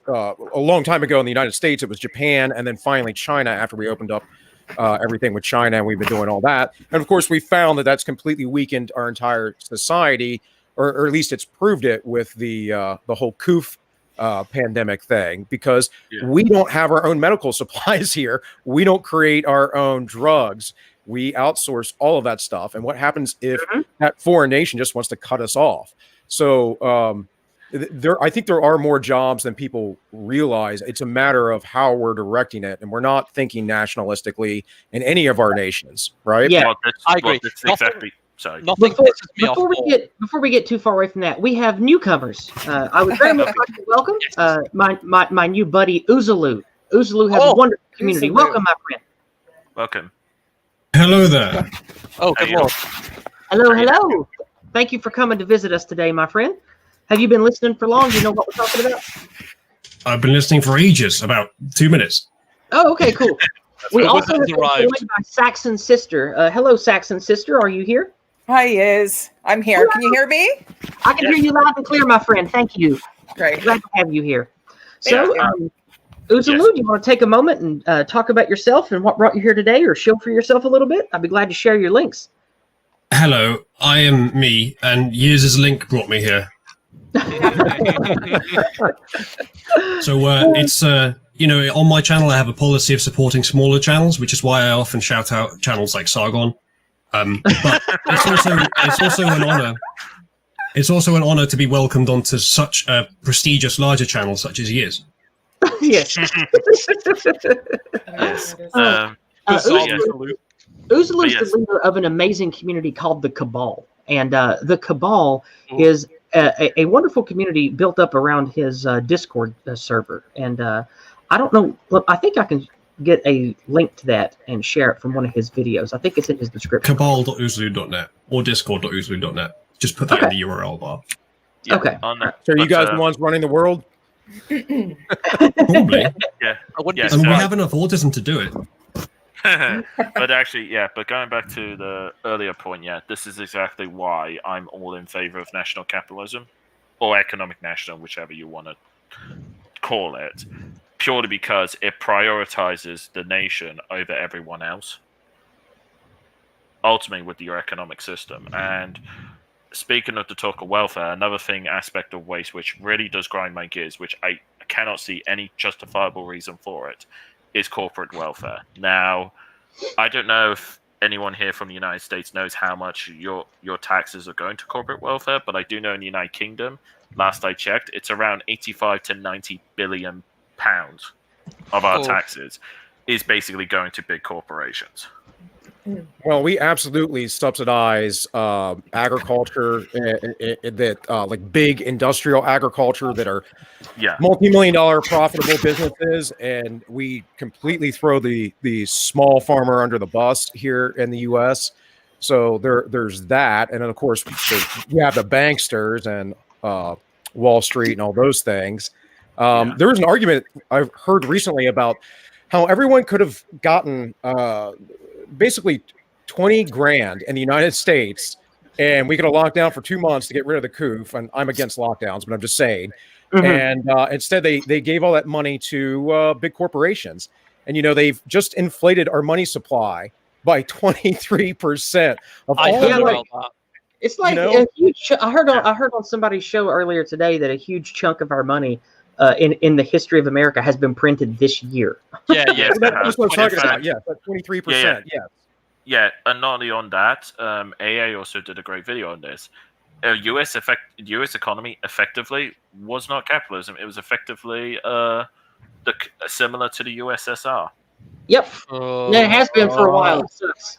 But before we get too far away, I would like to hear from Saxon's sister. You want to tell us a little bit about yourself or anything that brought you here today that you'd like to share? What brought me was watching everybody and listening, honestly. Cool. And I'm a huge fan of anybody with face forward, as we call them. I don't know if you're allowed to say the FAG word, but the face queers that we always call them in, you know what I mean? You can use whatever language you like. Well, I don't want to. Don't Fed post and don't name the magic puppies. Oh, I know. I was very, when I was on Telegram, I was very Fed post. And people would say, do not Fed post. And I didn't even know what they were talking about, but I was just in that place. Yeah, sorry. Like Uzalu says on his channel, do not crime. Like, do not make crime. Don't call for crime. No. And don't name the you-know-who. It will be fine. Yes. Yeah. Other than that, say whatever you want. Well, I was going to say anybody who actually has, well, I don't want to get your channel, right? So that's why I was watching my words. But in Telegram, they always said face fags, right? Like people who have their face showing. Yeah. I actually adore them. I think people who come forward with their face, and I don't encourage everybody in this climate, but because of the risk, but the people who do, I've always been a supporter of, as well as. In that case, I've got a great YouTube channel to recommend to you. Listen. Go ahead. That's fine. If you actually, even if you comment on this YouTube, I usually read comments and stuff because I find them just, positive and white pilling. Well, that's good. And I do my best to do that because, and I understand not everybody can be a face fag. I get it. Yeah, there we go. But I do think that it's important for in this troubled time that we're in, for people like me to come forward and speak the truth about demographic change and race and globalism and what it means, and find the best tools possible to get people to move forward together. And I know that we're going to, especially us Anglos, we all got our own ideas and we don't get along. I understand that.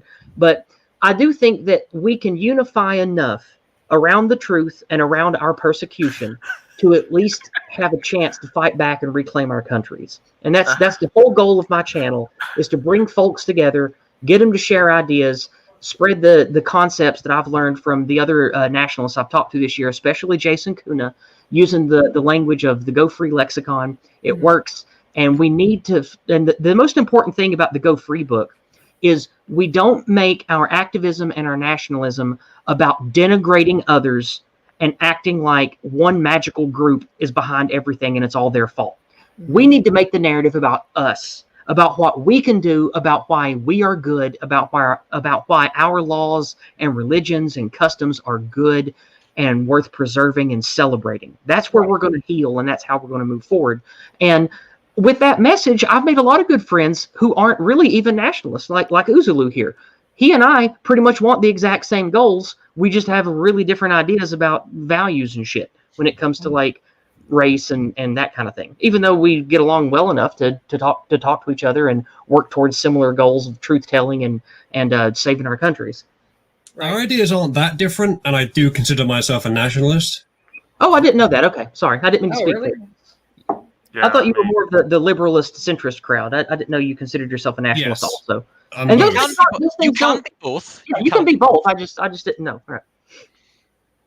Well, I'm a Canadian nationalist, so I'm in Canada. Yeah. I'll be back. Maybe a heads up. Well, I'm sorry to hear that.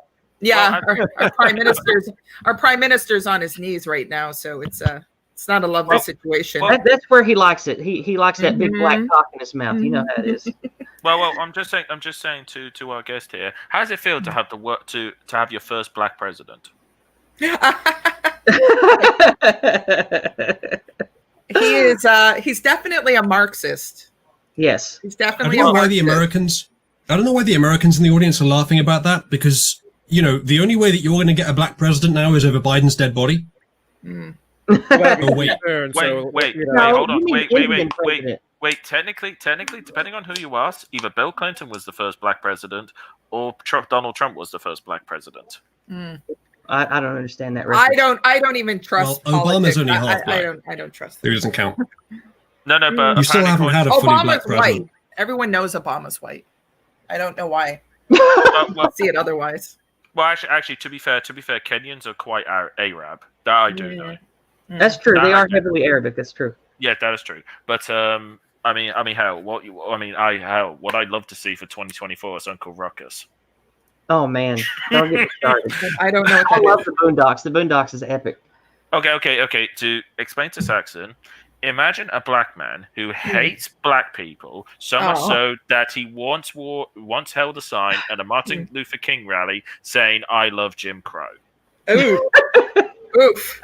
It's a fun cartoon. It's a fun cartoon, especially if you know a lot about racial conflict in America's past. It's a really funny, smart cartoon. Definitely. So basically, he's like the mainstream media about whites, but about blacks.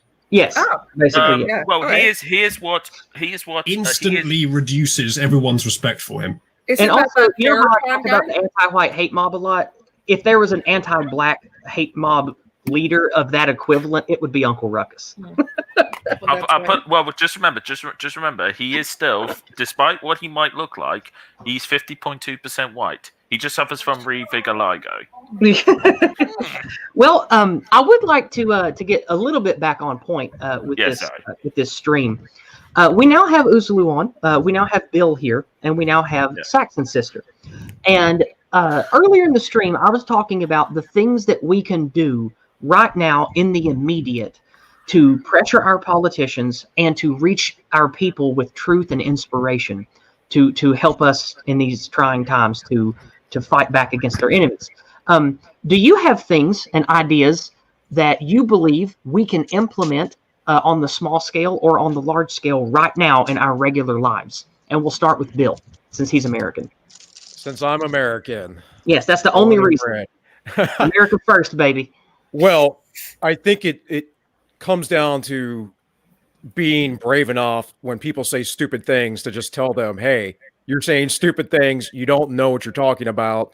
I've been talking about this a lot with my wife because I have some family members that seem to think that they're very informed, and they are actually suffering from the Dunning-Kruger effect and like normalcy bias and that kind of stuff, where they just can't accept how fantastical some of these things might be. And they can't, they seem to think they're more informed than they actually are. They're not reading multiple news sources. They're not listening to a lot of things. And they get upset when you prove them wrong. But it's like, if you want to talk politics with me, I'm open and I'm not going to get angry or mad. But if you are, there's something wrong there with you. So I think just being honest with our friends and family and talking about this thing is very important. And then the other thing is, if you have children, raise your children, folks. Like, raise them properly. Even if you send them to public school, make sure you're giving them other education. My daughter has read In the Fed by Ron Paul several years ago. She's 16. And she read it several years ago because I gave it to her. And she basically used it to do like a book report in school. I was talking to her yesterday about Aristotle's On Politics. Of course, I'm very much into the classics.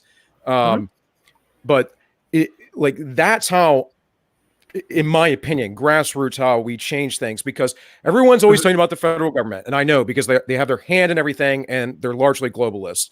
But we need people to wake up who we love, who we trust, who trust us. And we can't hold our tongues any longer because things will just continue to get worse. And I know people, right. And I know people like to, put their fingers in their ears and go, la, la, la, la, I can't hear you.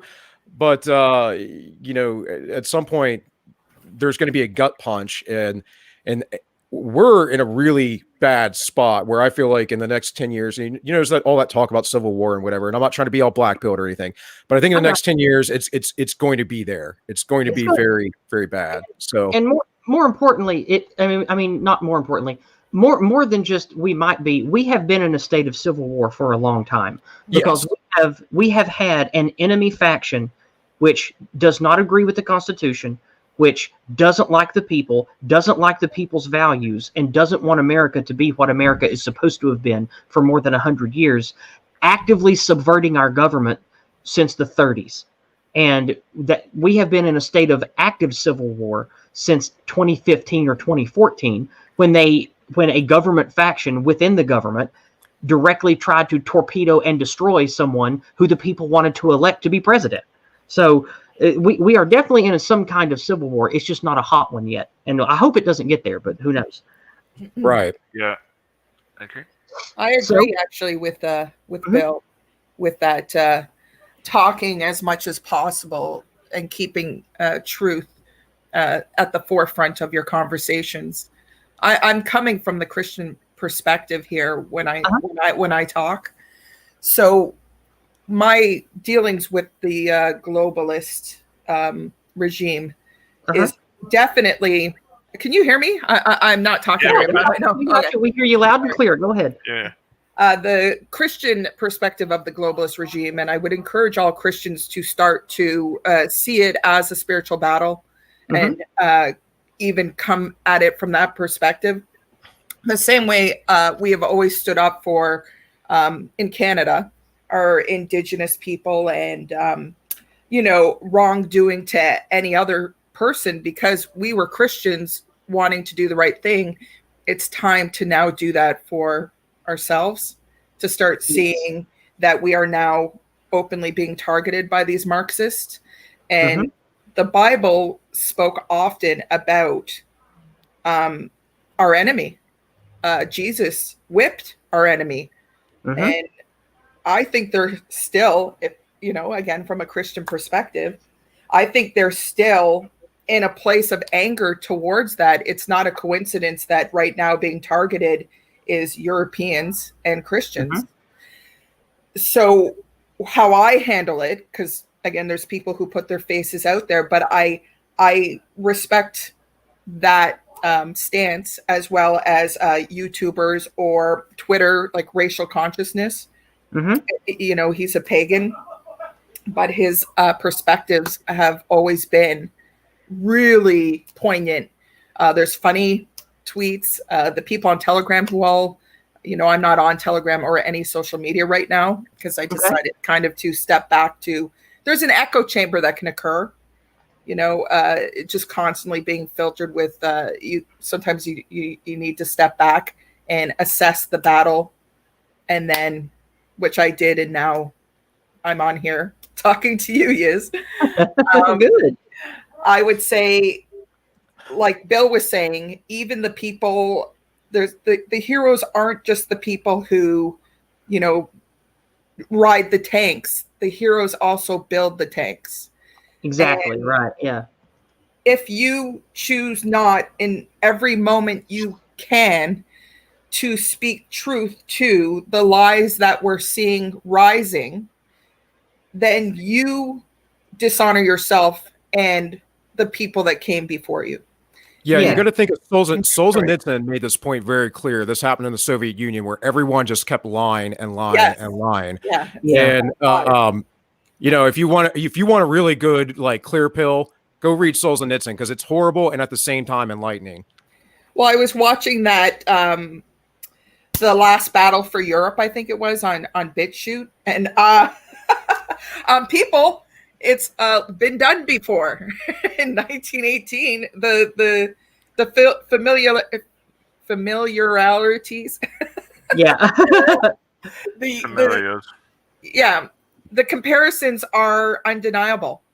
And if you choose to live in a place of accepting the lies that not only the enemy is creating for us, but even society, or because it has infiltrated all our systems, really, this lack of truth to, biology, to what created our countries, to it's basically like, I don't want to overuse the word gaslighting. It's something different from gaslighting, but it's the Soviet style method of teach and enforce a lie long enough until the people believe it's true, even though if they know it's not. Or it's the big lie designed by Goebbels. It's active measures, folks. Active measures is what the Soviets called it. That's where we get political correctness from and all that stuff. Yeah, Yuri I think my main man Goebbels came up with that first. Well, I don't know. Maybe Gentili would like to have a word on that. But anyway, no, Goebbels was a master of manipulative propaganda, like from a top-down zeitgeist point of view. Brilliant man, great thinker. Say what you want about the end result of the Reich. I get it, but like, give Goebbels credit where credit's due. Yeah, we need to be the propaganda now. We need to overthrow what they're feeding, and by sitting there living in these mistruths, lies, where those little things can really make a huge problem in a society. Definitely. And I'm not saying like put yourself at risk, because some of these people are insane, and they just will not see that they like. I keep telling my one friend, it's like they're saying the moon is the sun and the sun is the moon. Yep. And they just do not see it any differently. Well, that's why it's kind of accurate when people say that our enemies are satanic, is because satanic is the inversion of truth and God. Yeah. And they're telling us that male and female don't matter. They're sexualized children. They're telling us that church is child abuse. They're telling us that having morality is oppression. Like, it is a complete inversion and destruction of everything we are at a spiritual level, and the things that we have been for hundreds of years. Yes. So it's definitely some kind of spiritual battle. For sure. Well, I mean, I may want to throw a giant monkey wrench into all this. Well, don't do that yet, because we still have two more things to get to real quick. First is going to be Uzalu, because now I would like to hear what he has to say about what we can do to make our situations better, like in the day-to-day right now. What can we start doing, Uzalu? What do you think? Well, unironically, on a societal level, briefly first, is the key thing is to unfuck the US election. The world hegemon going through a Soviet-style crisis, which is the final stage of the demoralization process, is very fucking bad. And if you do not get access to the democracy that you have a right to, then you must resist with minimal appropriate force. However, on a small level, you can engage in acts of cultural expression and intellectual matters, such as watching streams on channels such as the one I'm about to run. Yes, which I will, of course, share again. I'm not religious, and I'm not particularly race-focused, like some of you seem to be. You're missing the whole picture. Don't worry. Sorry. I mean, but kind of. It's definitely targeted at a specific. I think we accept some of the same premises, even though I don't tie it to any belief in a god, such as I understand why Satan is called the Lightbringer. But I understand probably better than almost any atheist that rationality is extremely dangerous. What about the race thing? Like the white men, I noticed that's what kind of opened my eyes was, my brothers and being targeted, and my father and grandfather. Do you notice any kind of, it's going towards a specific group of people being blamed for quite a bit of the Earth ills? You don't have to try to ease me into it. I'm trying to ease you into it. I'm just trying to be nice. I'm not in favor of policies based on race, but I don't think Yizz necessarily is either. However, I am 100% in favor of defending when a specific race is being attacked. Oh, okay. Yeah, no, Uzalu's cool when it comes to ending the anti-white narrative and stopping white guilt. He's on board with that. Okay. And He's not a libtard, so to speak. He is a I'm very also literally a men's rights activist. Oh, Yes. nice. Exactly. Damn right. He well, not all of us are necessarily racist. Like I don't consider myself a racist, but I understand that there are different cultural, ethnic things Whoa, going yes. on. Did you hear what that guy just said? He just used a Leninist word. I know. Just use a propaganda He term. did. He did. Kick this guy out. He's clearly a Soviet plant. Well. I would also will say another thing that we need to use. Sorry to interrupt. Is we need to use. No. Oh. I don't need think of the journalists and corrupt politicians. They deserve it. No, Uzalu, sorry. I got a much more meme-worthy idea to deal with those types, okay? Now, if you want to bring up that topic, well, I'll only agree with her on one condition. You must have an endless loop of manual gas playing at all times. Now, before I accept your terms. Okay, before good. Bill, Right. Before Bill's used the anti-white term racist, which I wish you wouldn't use, or at least put it in air quotes. Wait. Uzalu said it first. I was clarifying that. He said it Actually, first. I didn't. Yeah. I didn't say it at all. I said, I think I said was race just saying focused. I don't consider myself in that position. Okay. So I did not use the word, otherwise Yizz would have told me off. I just said race focus. no, Although I do use race the word focus. sometimes. Okay, I misheard you then. Okay. It's Okay, about, but I think it's about using their No, I think you're a propaganda. Leninist plant. Yeah, exactly. Yeah. But anyways, but specifically when it comes to words, everyone needs to be very up to date regarding dictionary definitions. Preferably have one at hand, because as a very certain Russian made it very clear, the definition of words is very important. And the problem is if you have loads of people using completely different definitions for a specific word, then it makes it very hard to communicate. Yeah, that's why I don't like the words racist and racism, and I do my best to eschew them at all times. Well, You are it's right funny you about mention definitions being confused, but do not use a dictionary as if it's the official source, because Merriam-Webster has changed their definition of racist to the sociology one now. Yes. Yes, but here's the thing. I wasn't referring to Merriam-Webster because that's what all the hipsters use. I was more specifically using things like the Oxford English Dictionary, which thankfully hasn't. How long before they cuck as well? Well, they haven't been cucked yet. And that should Well, say if they do, the argument changes. Well, the here's argument, thing I think, is less that any particular authority should be trusted, and more so just use the most useful definition, which in the case of racist is actually the definition that was common in the 90s when I grew up, which is that essentially unjustified belief in an inferiority or superiority of any race, which actually I disagree with you, is that it's a propaganda term, though it was originally possibly created for that. It does have a useful purpose regardless. That's okay. I would agree with you that it would have a useful purpose if we are not under the heel of an oppressive anti-white zeitgeist right now. And that is a good argument in practice not to use it for propaganda purposes, but it still is a useful word. Just like problematic, but it's the kind of thing that we might not use because our enemy is so fond of using it. But what about the older word racialism? Yes. You know, that's kind of what I try and always go back to is racialism or just something older than this progressive communist propaganda war that's been going on for 100 years now. Like this is all about the subjective and objective reality.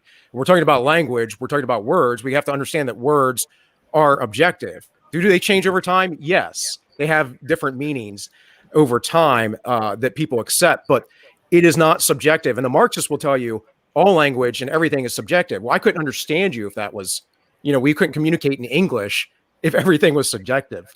So, that's the fault thing. Yes. Oh, sorry. Go ahead. I was just going to say, thanks to V, that is the faulty nature by default of almost all German philosophy. Believe it or not. But before we move away from the word thing, I don't like using imprecise, weaponized language like isms. Like I do my best to avoid things like saying sexism, right? Or what's another, like homophobia, that kind of shit. I don't like those words because they have come from a place of weaponized social justice and have been a part of the anti-white narrative for decades, maybe even before any of us were born. So I like the go free method of calling everything by its effect of being anti-white or anti-Western. And you can even localize that further when necessary in politics to say anti-American or anti-English, for example. Or anti-Semitic, which is a small hole in your ideology. Well, no, it's not. No, it's not, because I am learning from my enemies and using their weapons. The reason that the language is important and powerful is because this is what the power of the words anti-Semite and anti-Semitism have.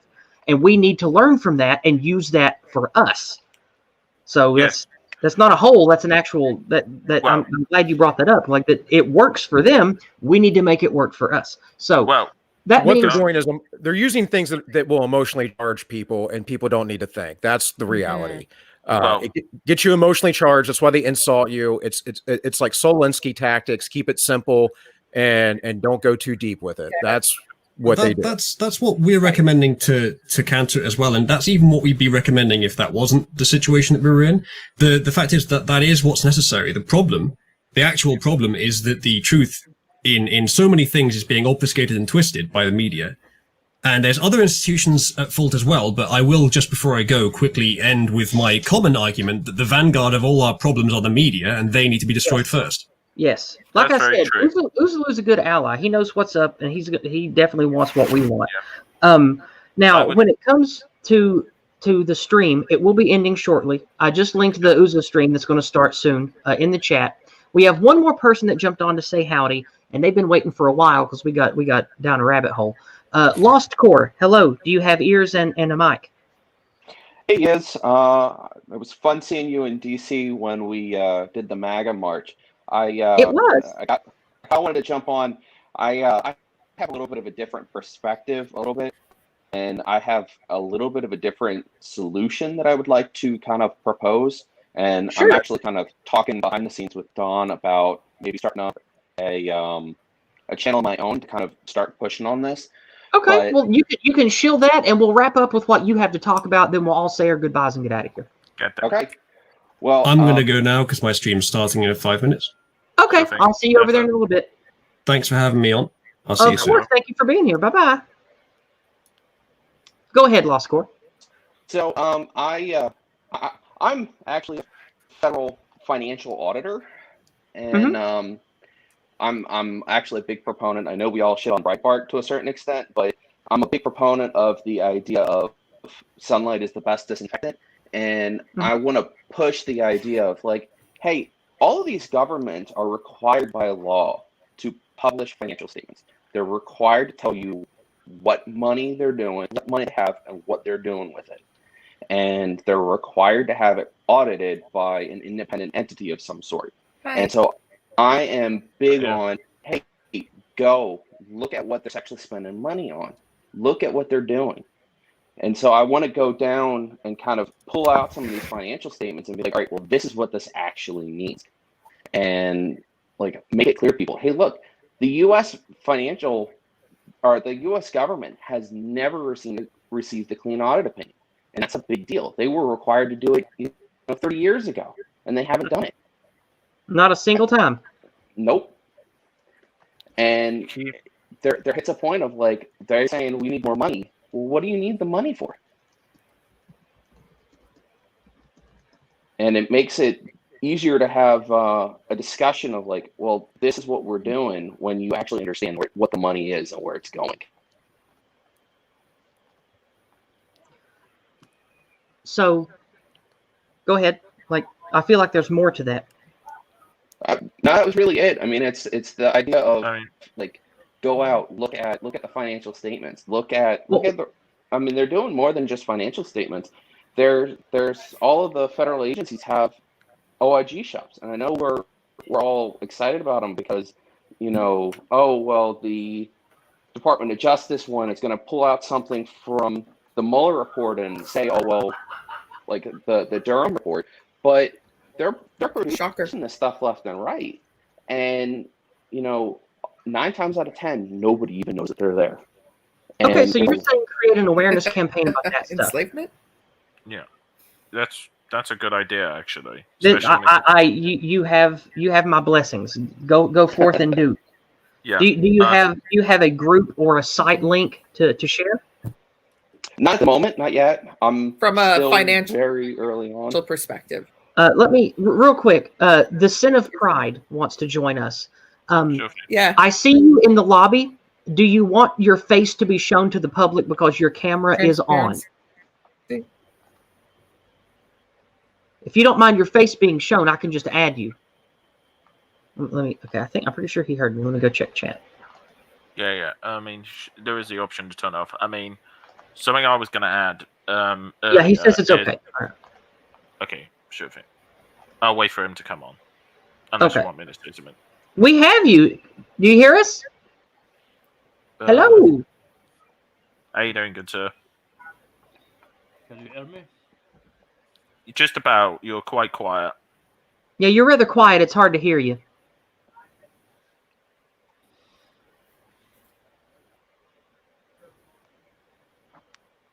See you later, 420 Atheism. Thank you for coming by. No, it's okay, good sir. So yes. So never mind. Just keep talking. Okay, cool. So yeah.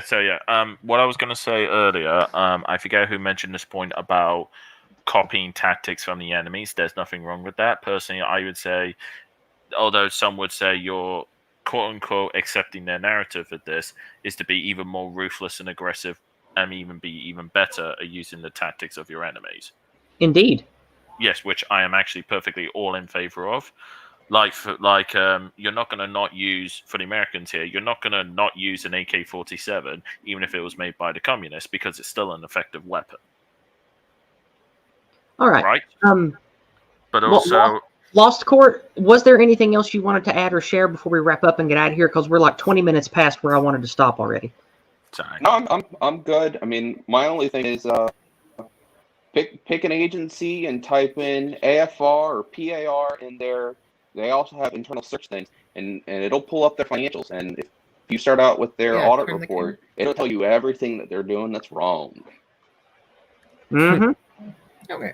Well, thank you all for coming by today. Anything else anybody wants to add before we get out of here? I'll let you each have a turn to talk. Should we just go top to bottom, or? Yeah, we can start with you, Zen. I see a circle. Okay. I'll be doing a nightly gaming stream tonight, 10 p.m. at my Twitch. Okay. I will put it in the YouTube chat. But if you want to come by and just ditch all this political shit and just have a good time, that's what we're there for. You've got remember, as much as all this is important to be aware of, it's also very important to get some downtime from it and to just relax and enjoy yourself. That's just as important. Keep your soul fresh. So there's my Twitch if you want to come around 10 p.m. British time. So that's in about an hour and a quarter. Yeah. That's me. All right. Well, anything else anybody wants to share? You want me to show your channel, Bill? Yeah, well, I can show myself, but if you want to put the link in the yeah, you talk about it. I'll get the link. Sure. Well, my channel is all-1. I've been a little less active this past month, but I'm trying to pick it back up. In any case, I talk about things from a classical liberal and Christian type perspective. I don't harp on it too much, but just how I see the world. And I cover some news. I talk about whatever topics I want to talk about. Sometimes I just talk about politics and philosophy and whatever. Kizza seemed to appreciate my video on the Fourth Industrial Revolution. And I also have a live show called The Ends Justify the Memes. And that's me and a guy that I have produced for me. And we just talk about whatever. Kizza's been on there. We've had Yizz on there once. We're going to try and get more guests on. But that's every Wednesday night at 7 p.m. I'll come back again. Oh, yeah, we'd love to have you back. It's just I've been disorganized. I have my wife is with child. She's actually getting back from a doctor's appointment right now. So she's about 12 weeks. So we'll be having a baby here in a couple months. I know that you're going to laugh at this, Bill. My sister is also 12 weeks pregnant as well. Oh, really? Yeah, Well, yeah. I can't wait.